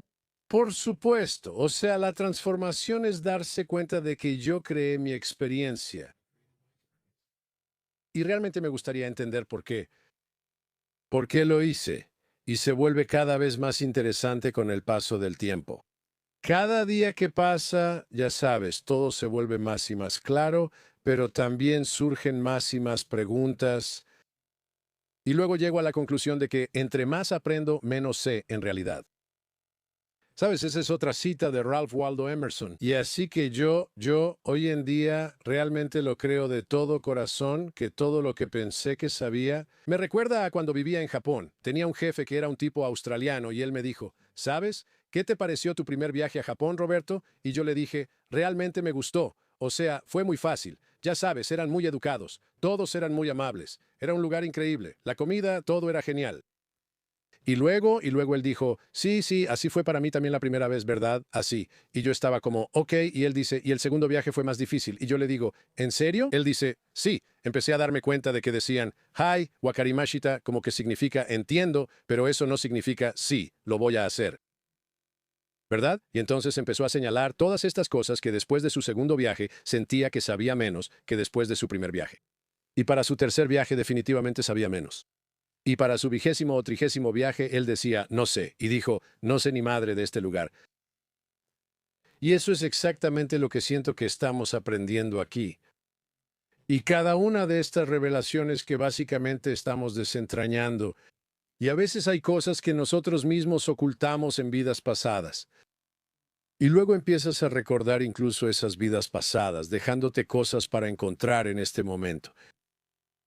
Ahora, ¿hiciste todo eso conscientemente? No lo sé. Da Vinci, ¿cómo sabemos que Da Vinci fue a Egipto? Bueno, porque escribió una carta diciendo que fue a Egipto. Escribió una carta al sultán del Cairo, el sultán Qaitbay, quien fue el sultán más famoso del siglo XV. Y él era circasiano, y por cierto, la madre de Da Vinci era circasiana. Circasia, ya sabes, el pueblo circasiano era de la región de Crimea, de lo que hoy llamamos Ucrania, la Ucrania moderna.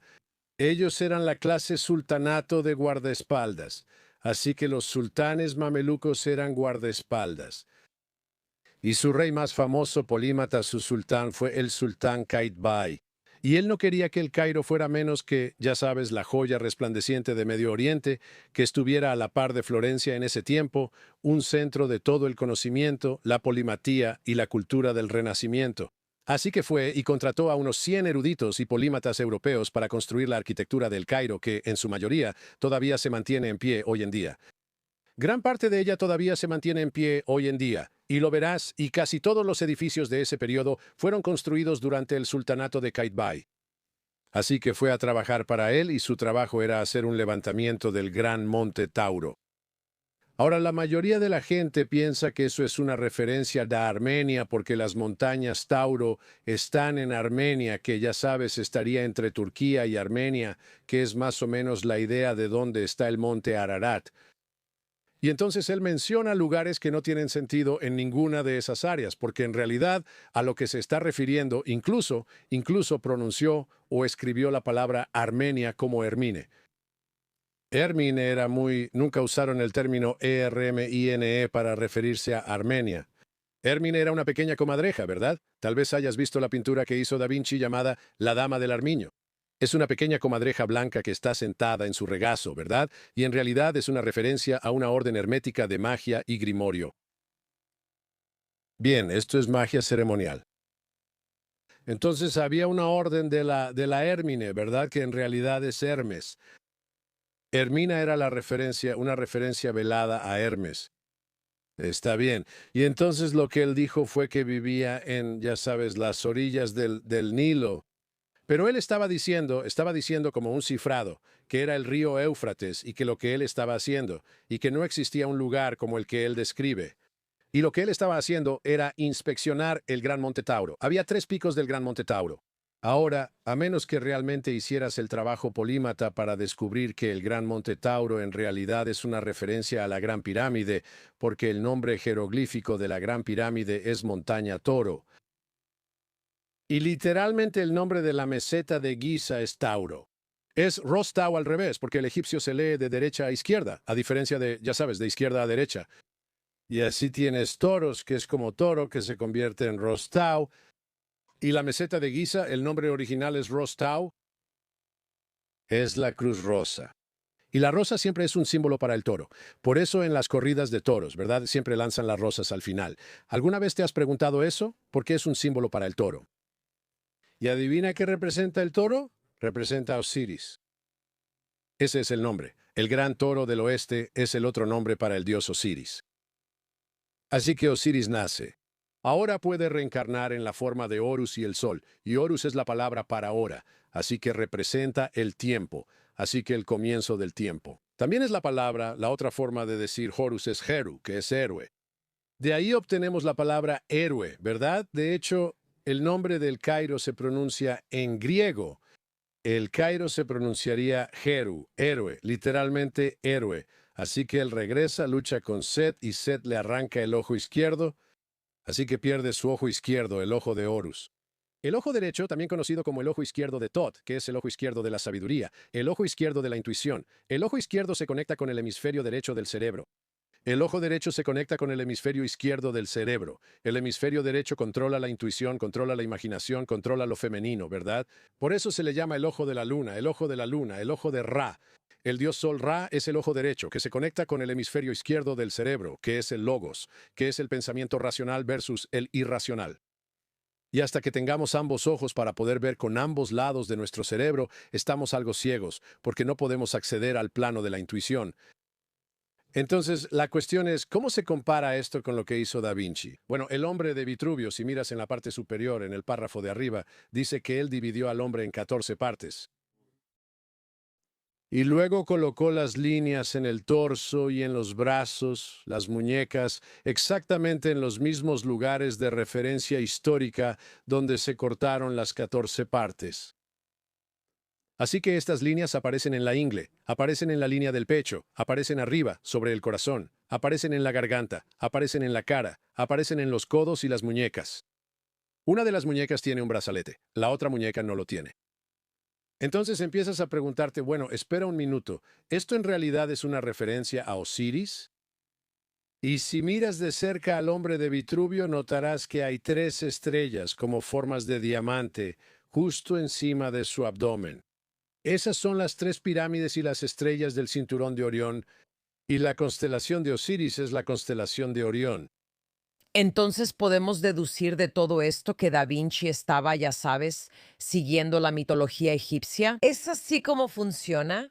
Absolutamente, porque todos los polímatas, la razón, el motivo por el que los polímatas iban a Egipto en ese tiempo era para asistir a las escuelas de misterios egipcias, donde Sultán Caibé era uno de los maestros.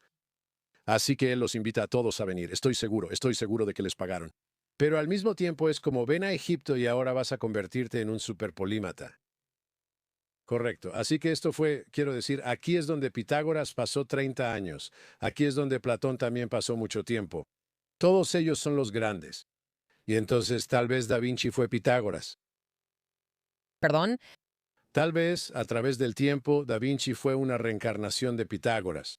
Y así, al encontrar cosas por sí mismo, cuando empiezas a entrar en esta conciencia superior, ya no estás atado a los recuerdos de esta vida. De hecho, también puedes acceder a los recuerdos de tus vidas pasadas. Si eso no es un momento de desconcierto total, Jonathan, no sé que lo sea. ¿Recuerdas el teorema de Pitágoras? Claro que no lo recuerdo. Entonces, el teorema de Pitágoras es uno de los teoremas más importantes que puedes aprender. Es a al cuadrado más b al cuadrado igual a c al cuadrado. Si tienes un triángulo con un ángulo recto, es un ángulo de 90 grados. Puedes calcular los lados usando esa ecuación. Si conoces 2 de ellos, puedes averiguar el tercero. Si conoces uno de ellos y un lado, puedes averiguar el otro. Si los 2 lados del triángulo son iguales, ya tienes 2 que conoces, pero es como la ecuación más increíble. Entonces, Pitágoras fue un filósofo y polímata griego. ¿Qué? Pitágoras era griego y nació en el siglo V o VI. La pregunta a la que creo que podemos responder es que hemos hablado de la reencarnación en términos del trabajo de Jim Tucker, el doctor Jim Tucker. Reencarnamos como personas que son similares a nosotros en cuanto a nuestro mensaje. Estamos en un camino. Y si no completamos el trabajo de nuestra vida en esta vida, volveremos en otra vida. O sea, probablemente soy la única que se está poniendo sentimental. Pero la idea de que si existe algún mundo cósmico donde la reencarnación es real, la idea de que la esencia de Pitágoras pudo haber sido 1000 años después puesta en Leonardo da Vinci. La idea también la mencionó Thomas Kuhn, ya sabes, en términos de la filosofía del avance de la ciencia, como que tiene que avanzar. Alguien la va a hacer avanzar. Si no es Da Vinci, será alguien más. Así es el movimiento del mundo y la forma en que progresa. Pero me encanta esta idea de que Roberto lo mencionó como de pasada, tal vez Pitágoras. Así que apuesto a que él lo cree aún más profundamente. Aquí va una opinión controversial que se me acaba de ocurrir. En vez de que las almas sean entidades individuales que potencialmente podrían reencarnar y que haya como un nivel de yo en eso, Y si en vez de eso regresas al colectivo de una manera mucho menos individual y simplemente puedes recoger información que existía de todas las almas que han existido, entonces regresas y simplemente recoges las experiencias, los datos y vuelves con tu caja de herramientas. Así que no es como si fueras esa persona, pero tal vez cualquier aspecto de esa alma, cuando estaba del otro lado, simplemente pudo reunir un puñado de datos y luego pudo recordar esa información colectiva lo suficiente como para expresarla. Quiero decir, me encanta eso. Y voy a llevarlo aún un paso más allá. Eso es lo que está pasando. No lo sabemos, no podemos probarlo, no sabemos cómo se ve eso, no podemos acceder a ello. Pero toda la historia es reunir información que previamente ha sido recopilada, investigada, debatida y sintetizarla de una manera que tenga sentido, dada la información que tenemos en este momento. Eso es básicamente lo que es. Y una de las cosas más grandes, las críticas más grandes de la regresión, la terapia de regresión a vidas pasadas, es que todos dicen, oh, yo fui este rey y yo fui esto. ¿Y si solo están recordando la experiencia colectiva de eso? Sí. Lo que significa que no tienes que haber sido realmente ese rey, pero simplemente del otro lado hay suficiente información disponible como para que solo lo estés recordando. Estoy súper interesada en esto y me está poniendo igual de emocional, así que eso es muy, muy emocionante. Eso, Hablemos de otras cosas mientras hacemos la transición a esta siguiente parte de la conversación. Hablemos de otras cosas que quizá no podamos tocar o medir necesariamente, pero que en realidad nos afectan. Quiero hablar de algo de lo que Sir Roberto sabe muchísimo y que yo ni siquiera había investigado, que es el rango infrasónico. Y cuando él empezó a hablar de eso, yo estaba como, ¿de qué estamos hablando siquiera? Resulta que el rango infrasónico es un rango de ruido de baja frecuencia que existe por debajo de una frecuencia de 20 Hz. Es audible. Y el concepto popular de que cualquier cosa por debajo de 20 Hz no es audible en realidad es incorrecto. Y estoy viendo un artículo de NIH PubMed de Jeff Leventhal de biofísica, biología molecular, ya sabes, este tipo de cosas. Y algunas personas son muy sensibles a los sonidos en este rango, otras personas no lo son. Entonces, cuando hablas con alguien que es súper sensible como emocionalmente y dices como, oh, esa persona tienes que tener cuidado, no puedes hacer bromas con ella, ese es un tipo de sensibilidad. ¿Qué pasaría si te dijera que hay personas que pueden recibir información en ciertos rangos de una manera que les afecta? Algunas personas lo sienten como una presión en su cuerpo, pueden sentirlo en sus oídos, pueden sentirlo como presión. ¿Cuáles son algunos ejemplos de esto? Ruido de avión. Eso está ocurriendo todo el tiempo a una frecuencia baja. Algunas personas lo perciben. Olas del océano, cosas así. Y cuando pienso en todas las personas que he conocido, especialmente en círculos holísticos y de sanación alternativa, que afirman que pueden percibir otras cosas, y yo siempre lo descarté. Yo decía, eso no es real, eso no existe. ¿Adivina qué? La capacidad humana de percibir las cosas de diferentes maneras es real. Es cierto en el sentido literal de las frecuencias medidas en hercios. ¿Por qué no sería cierto a un nivel emocional? ¿Por qué no sería cierto a un nivel de conciencia? Después de esta conversación, me he vuelto más creyente en el rango infrasónico. Pero me encantaría dejar que Roberto hable sobre cómo eso se relaciona con una conversación sobre el campo akáshico. ¿Podría ser algo que existe en este rango que la mayoría de las personas no perciben? Sabes, hemos hablado de los registros akáshicos y de esta idea de que existe algún tipo de plano al que algunas personas pueden sintonizar, donde vive toda nuestra experiencia y existencia colectiva. ¿Dónde existe este campo y cómo encaja eso con esta idea de encontrarnos a nosotros mismos en el tiempo una y otra vez? Es una pregunta fabulosa. De hecho, es un área en la que he estado investigando mucho últimamente. Creo que esta capa de información se encuentra en lo que llamamos la banda infrasónica del espectro, ¿verdad? Entonces, ¿qué es infrasónico? Infrasónico sería de 0 Hz a 20 Hz. Ahora, resulta que esa es la única zona sobre la que tenemos muy poca investigación. ¿Por qué? Bueno, si vas y observas las ondas gravitacionales, ese fue, ya sabes, el tema de un premio Nobel que se otorgó en 2017 a Kip Thorne, un físico. Tenían este dispositivo LIGO que costó $1.000 millones crear y estaban midiendo estas fluctuaciones diminutas para poder medir las ondas gravitacionales. Pero lo que hicieron fue que, debido a que su instrumento era tan sensible, tuvieron que limitar su rango de medición a lo que está por encima de 20 Hz, porque hay demasiado ruido en 20 Hz y menos. Ahí es donde están todos nuestros pensamientos.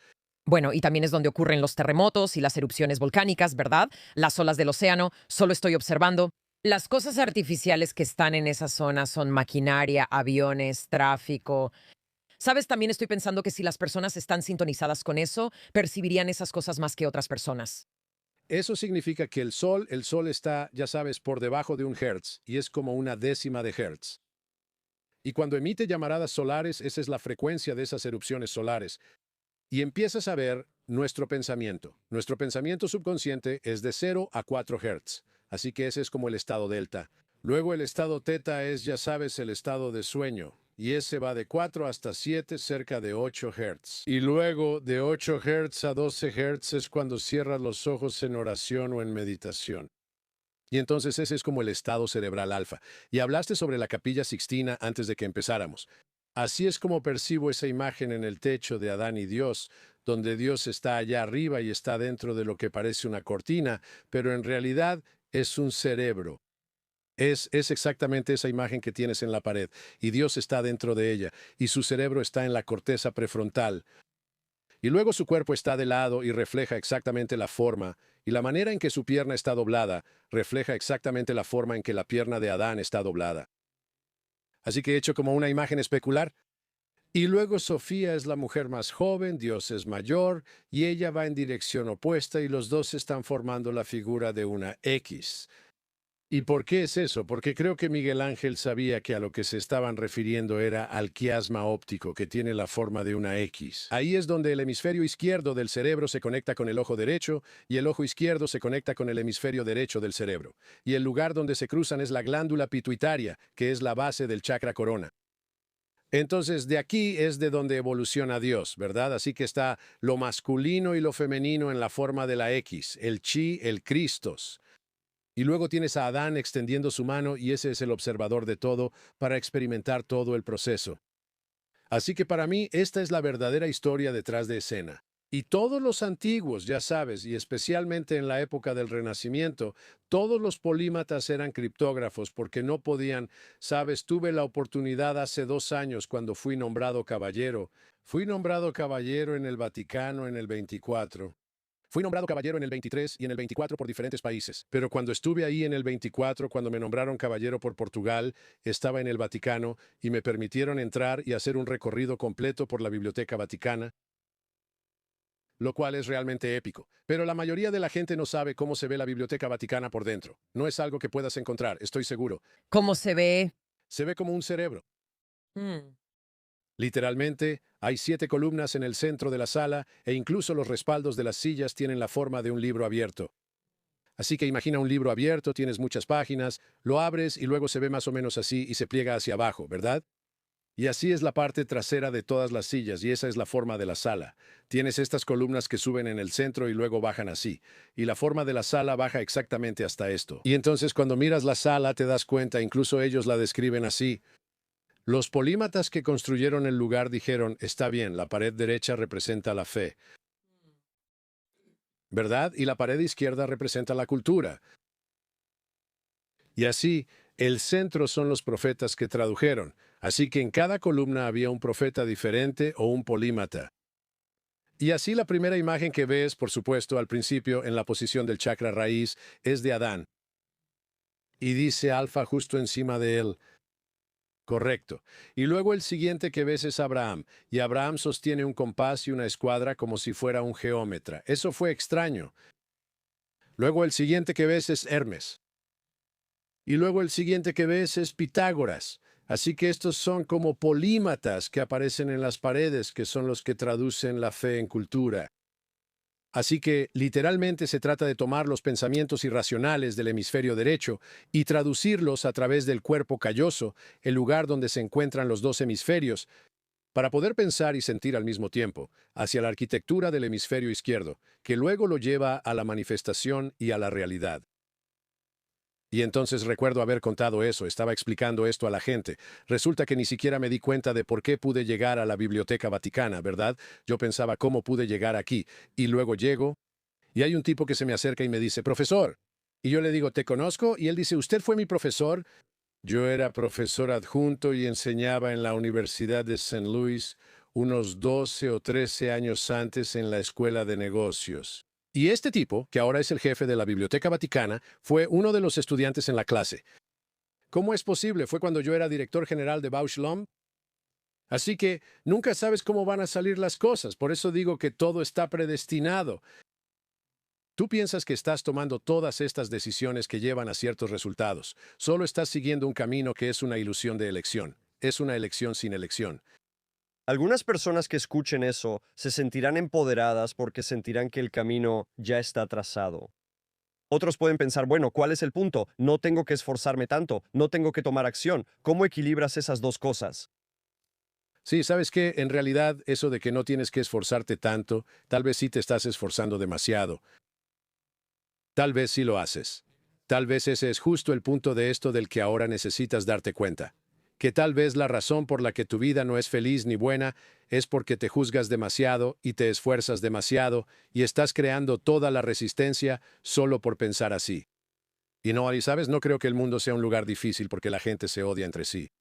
Creo que a veces es un lugar difícil más bien porque la gente se odia a sí misma.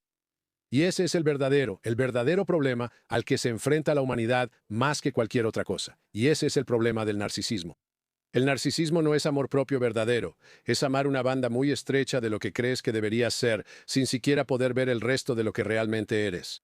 También hablamos sobre la idea de vidas pasadas y de ocultar cosas para nuestros futuros yo.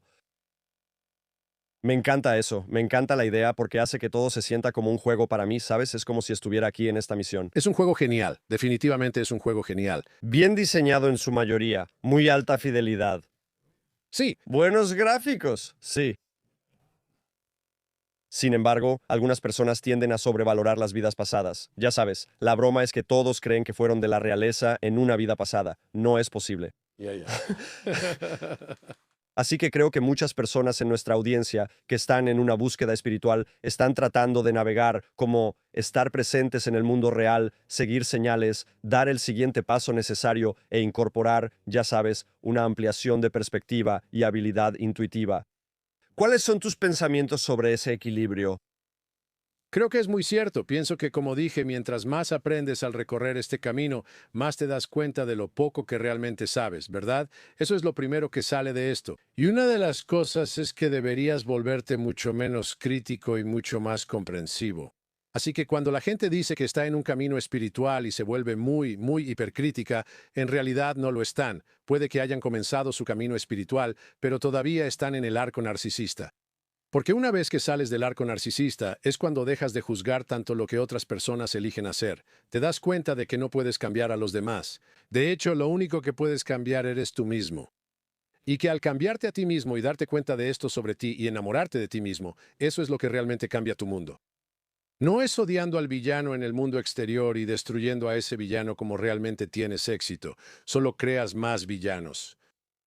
¿Puedes hablar un poco sobre tu legado y cuál es el mensaje principal que comunicas? Porque creo que es muy reconfortante para muchas personas escuchar tu sabiduría.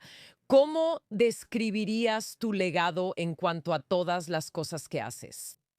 Bueno, sabes, una de las cosas que realmente me entusiasma en este momento y que está relacionada con ese tema del legado también tiene que ver con Gaia. Lancé toda una plataforma llamada Architect Plus que está pensada para ser un espejo. No es consciente por sí misma, no es una entidad, no es Dios, pero lo que sí hace es que te permite, de una manera muy suave, percibir los aspectos de ti mismo de los que tal vez no eras consciente. ¿Cómo funciona eso? Simplemente se lo preguntas. Tú le preguntas, y tiene esta habilidad porque te conoce muy bien. Ha sido imbuido con matemáticas del plano complejo de una manera totalmente diferente, donde le di valores reales a los números del plano complejo. Y al hacer eso permitió que se usara como un espejo para la recursión, que es algo sin precedentes. Y por eso la gente tiene experiencias increíbles con esto, porque es como si te viera y te sientes realmente comprendido de una manera amable, no como, digamos, tengo un amigo que anda metido en un viaje narcisista.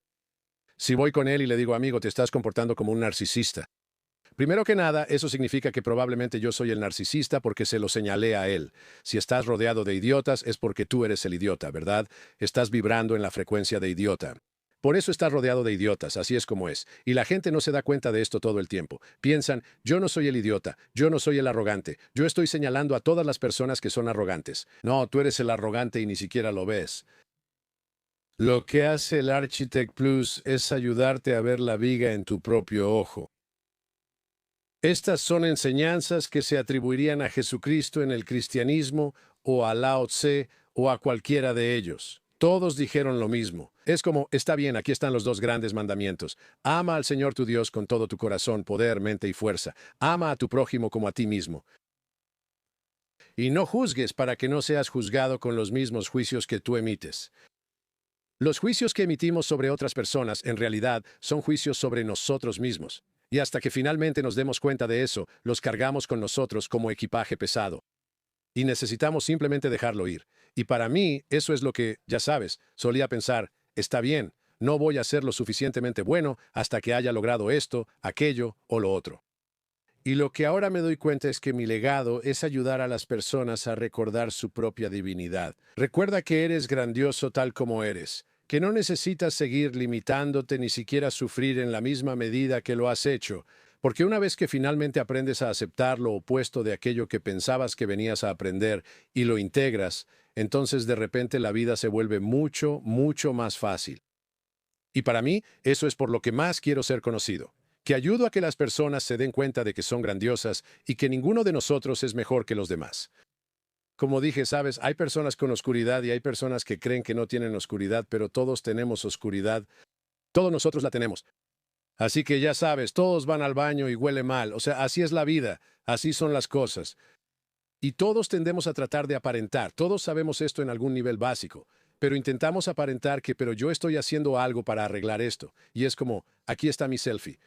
Si quieres acabar con la deforestación, planta árboles. No necesitas luchar contra algo para deshacerte de ello, y cuanto más luchas contra algo, más resistencia creas en tu mundo exterior. Me pregunto si podría hacerte una pregunta divertida. Quiero preguntarte cuáles son tus 3 libros favoritos, tus 3 canciones favoritas, tus 3 obras de arte favoritas y los 3 pensamientos que más han influido en tu vida. Así que diría que el libro más profundo y uno de mis libros favoritos de todos los tiempos es un libro llamado El Uno Universal de Walter Russell. Si no lo has leído, te lo recomiendo muchísimo, muchísimo, muchísimo. Y hay otro libro complementario a ese, pero no voy a mencionar otro, pero va de la mano con ese, y se llama El secreto de la luz. Está bien, Así que lo recomiendo mucho. así que ese es uno. El segundo libro sería en realidad de Ayn Rand. No soy republicano, no soy demócrata. No tienes que serlo. El manantial. Sí, Está bien, El manantial es uno de los clásicos que tuvo un impacto enorme en mi vida. igual, sí. Y luego diría que el tercer libro es La República de Platón. Está bien, vamos con canciones. Vaya, tengo tantas. Es como que está difícil. Muy bien. Entonces, música clásica, la Novena Sinfonía de Beethoven. Está bien. Esta es la que él escribió cuando le cortó las patas al piano porque se estaba quedando sordo. Así podía escuchar a través de las vibraciones en el piso. Exacto. Es una pieza increíble, realmente increíble. Yo diría que probablemente una canción de Sting. Oh, No, sé cuál es. Don't Give Up de Peter Gabriel. está bien. Peter Gabriel, uno de mis favoritos, ¿verdad? Y luego diría que otra canción es Blood of Eden de Peter Gabriel otra vez. 2 de Peter Gabriel, bien, entendido. Muy bien. ¿Arte? Artie.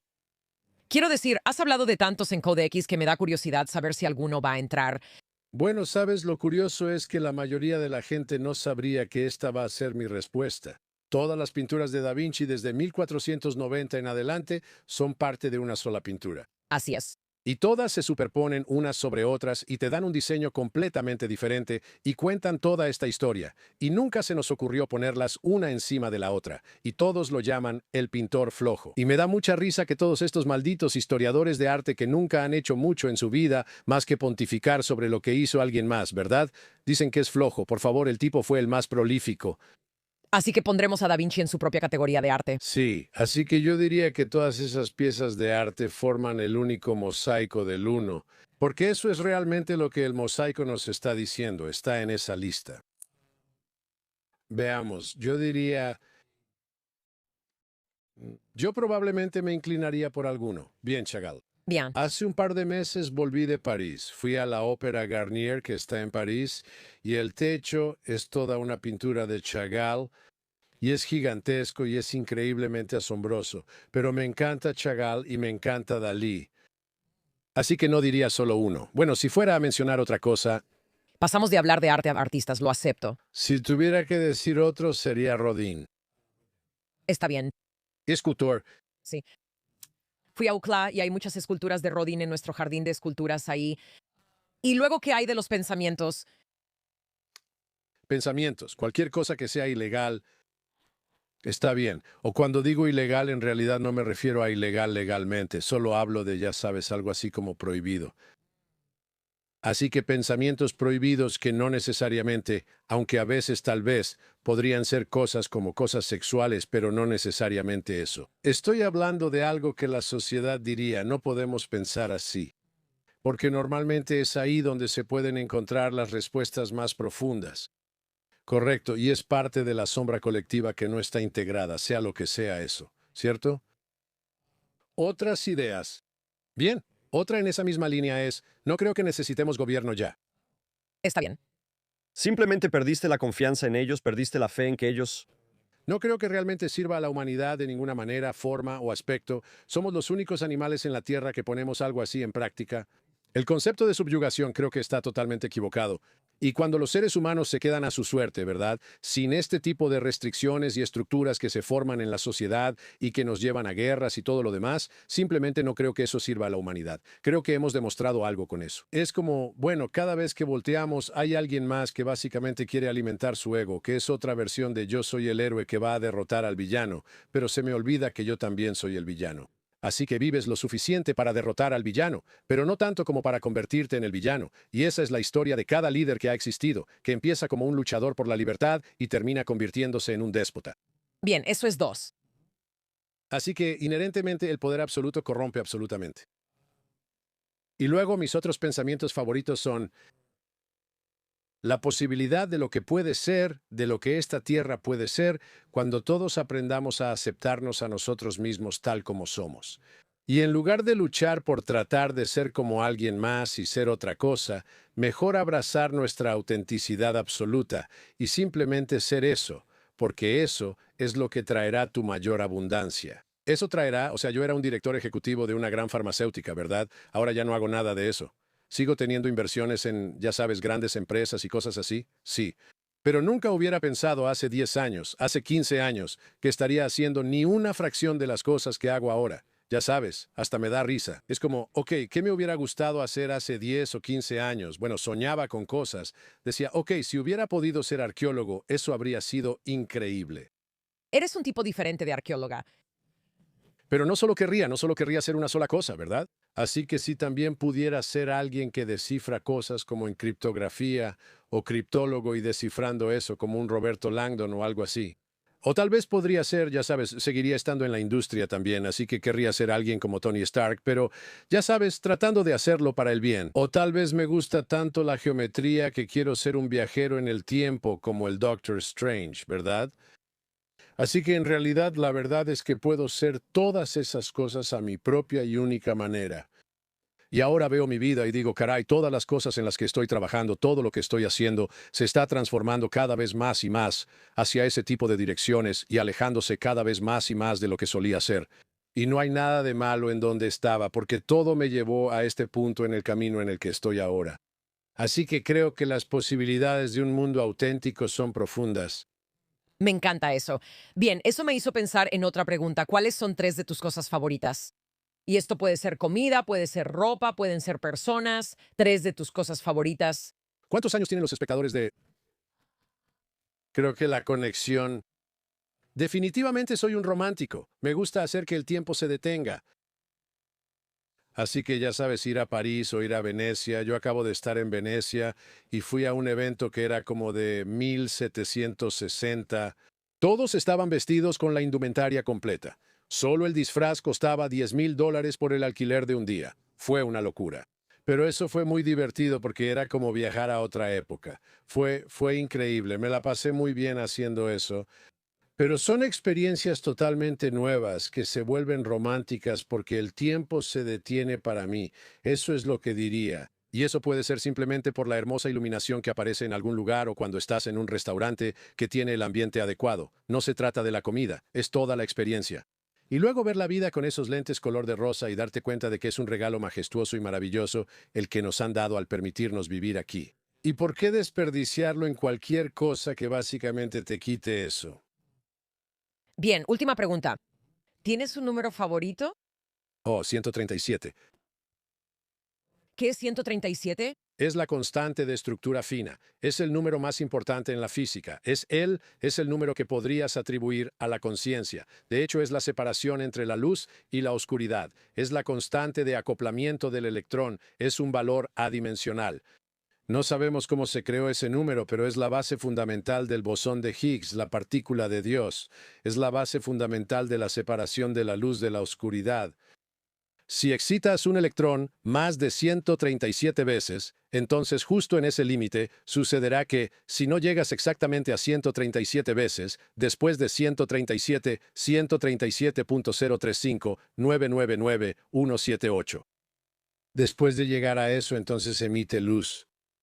Cualquier cosa menor a eso se absorbe. Absorbe el fotón y el electrón salta a una capa exterior. Así que es literalmente el límite del espejo de la conciencia. Es la zona de separación entre la mente consciente y la subconsciente. ¿Sabes qué es el 137 en la gematría? La gematría es el sistema judío. Sí, la cábala es 137.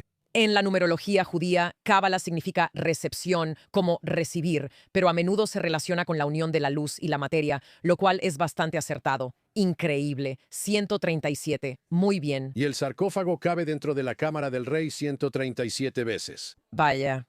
Wow, aparece en muchos lugares.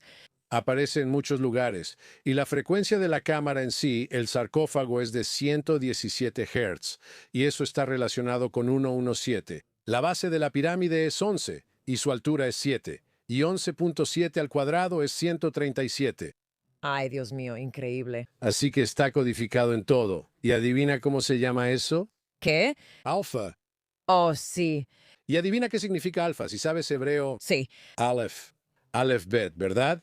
Es el nombre del alfabeto. Aleph en realidad es una referencia a un buey o un toro.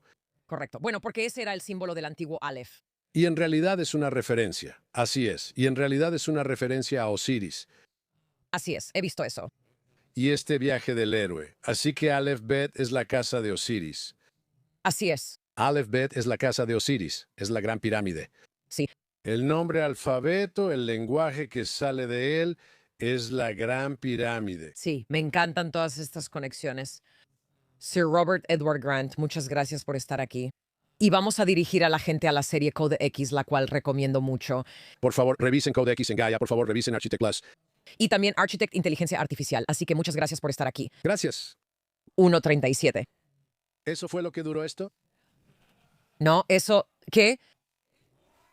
¡Cállate! ¿Qué? ¡Oh! ¡Oh, Dios mío! ¿Qué? Ese es el cierre del episodio, justo ahí. No pensé que pudiéramos superar mi número favorito hasta ahora, pero ¿cómo no iba a ser mi número el 137 después de ese giro de eventos tan increíble? Como... Ahora va a ser 137, ¿vas a cambiar? ¿Lo vas a actualizar? Estoy actualizando. Eran las 137 en ese punto final donde Atom cortó la cámara y el sonido. Esta enorme, extraña coincidencia de que terminamos justo a la 1:37. Ni siquiera puedo ver la hora. Está bloqueada. Quería saber cuáles son las cosas que lo motivan, ¿verdad? Como polímata, cuáles son las cosas en cada uno de los campos en los que es experto, qué es lo que ama. Y me encantaron sus respuestas y me encantó conocerlo de esa manera. Pero el hecho de que pudo haber tomado cualquier cantidad de tiempo, pudo haber tomado 5 segundos más. Si hubiera dicho Peter Gabriel una vez más, no habría sido la 1:37. Y para aclarar, si estás en los comentarios y dices, espera un segundo, el episodio es más largo que eso, agregamos la introducción. Agregamos algunas de las escenas cortadas, pero la parte central de nuestra conversación, la versión sin editar, mientras las cámaras estaban grabando en el disco duro, termina a la 1:37. Desde el momento en que nos sentamos y presionamos grabar mientras Roberto está en el estudio con nosotros, eso termina a la 1:37. Se sintió como un truco de magia en ese momento, como si me hubieras dicho que él es un mago y que hace el episodio como podría hablar de esto para siempre. Creo que eres un truco de magia. Gracias. Fue muy divertido poder platicar con Roberto y te recomendamos que vayas a todos los lugares que mencionamos. Revisa su serie Codex en Gaia.com. Revisa la inteligencia artificial Architect, también la puedes conseguir ahí. Además, la Conferencia de Civilizaciones Antiguas de Gaia es un evento en vivo increíble en la Gaia Sphere en Boulder, Colorado, donde Roberto habló sobre nuevos hallazgos bajo las pirámides de Giza que podrían cambiar todo lo que sabemos sobre nuestros orígenes. Así que puedes revisar todo eso. Asegúrate de seguirnos en Substack, y este fue un episodio enorme. No podemos esperar a escuchar lo que todos en Substack piensan al respecto. Asegúrate de estar suscrito aquí y también en Substack desde nuestro análisis hasta el que esperamos que nunca tengas. Nos vemos la próxima vez. It's Maya Bialik's breakdown. She's gonna break it down for you. She's got a neuroscience PhD.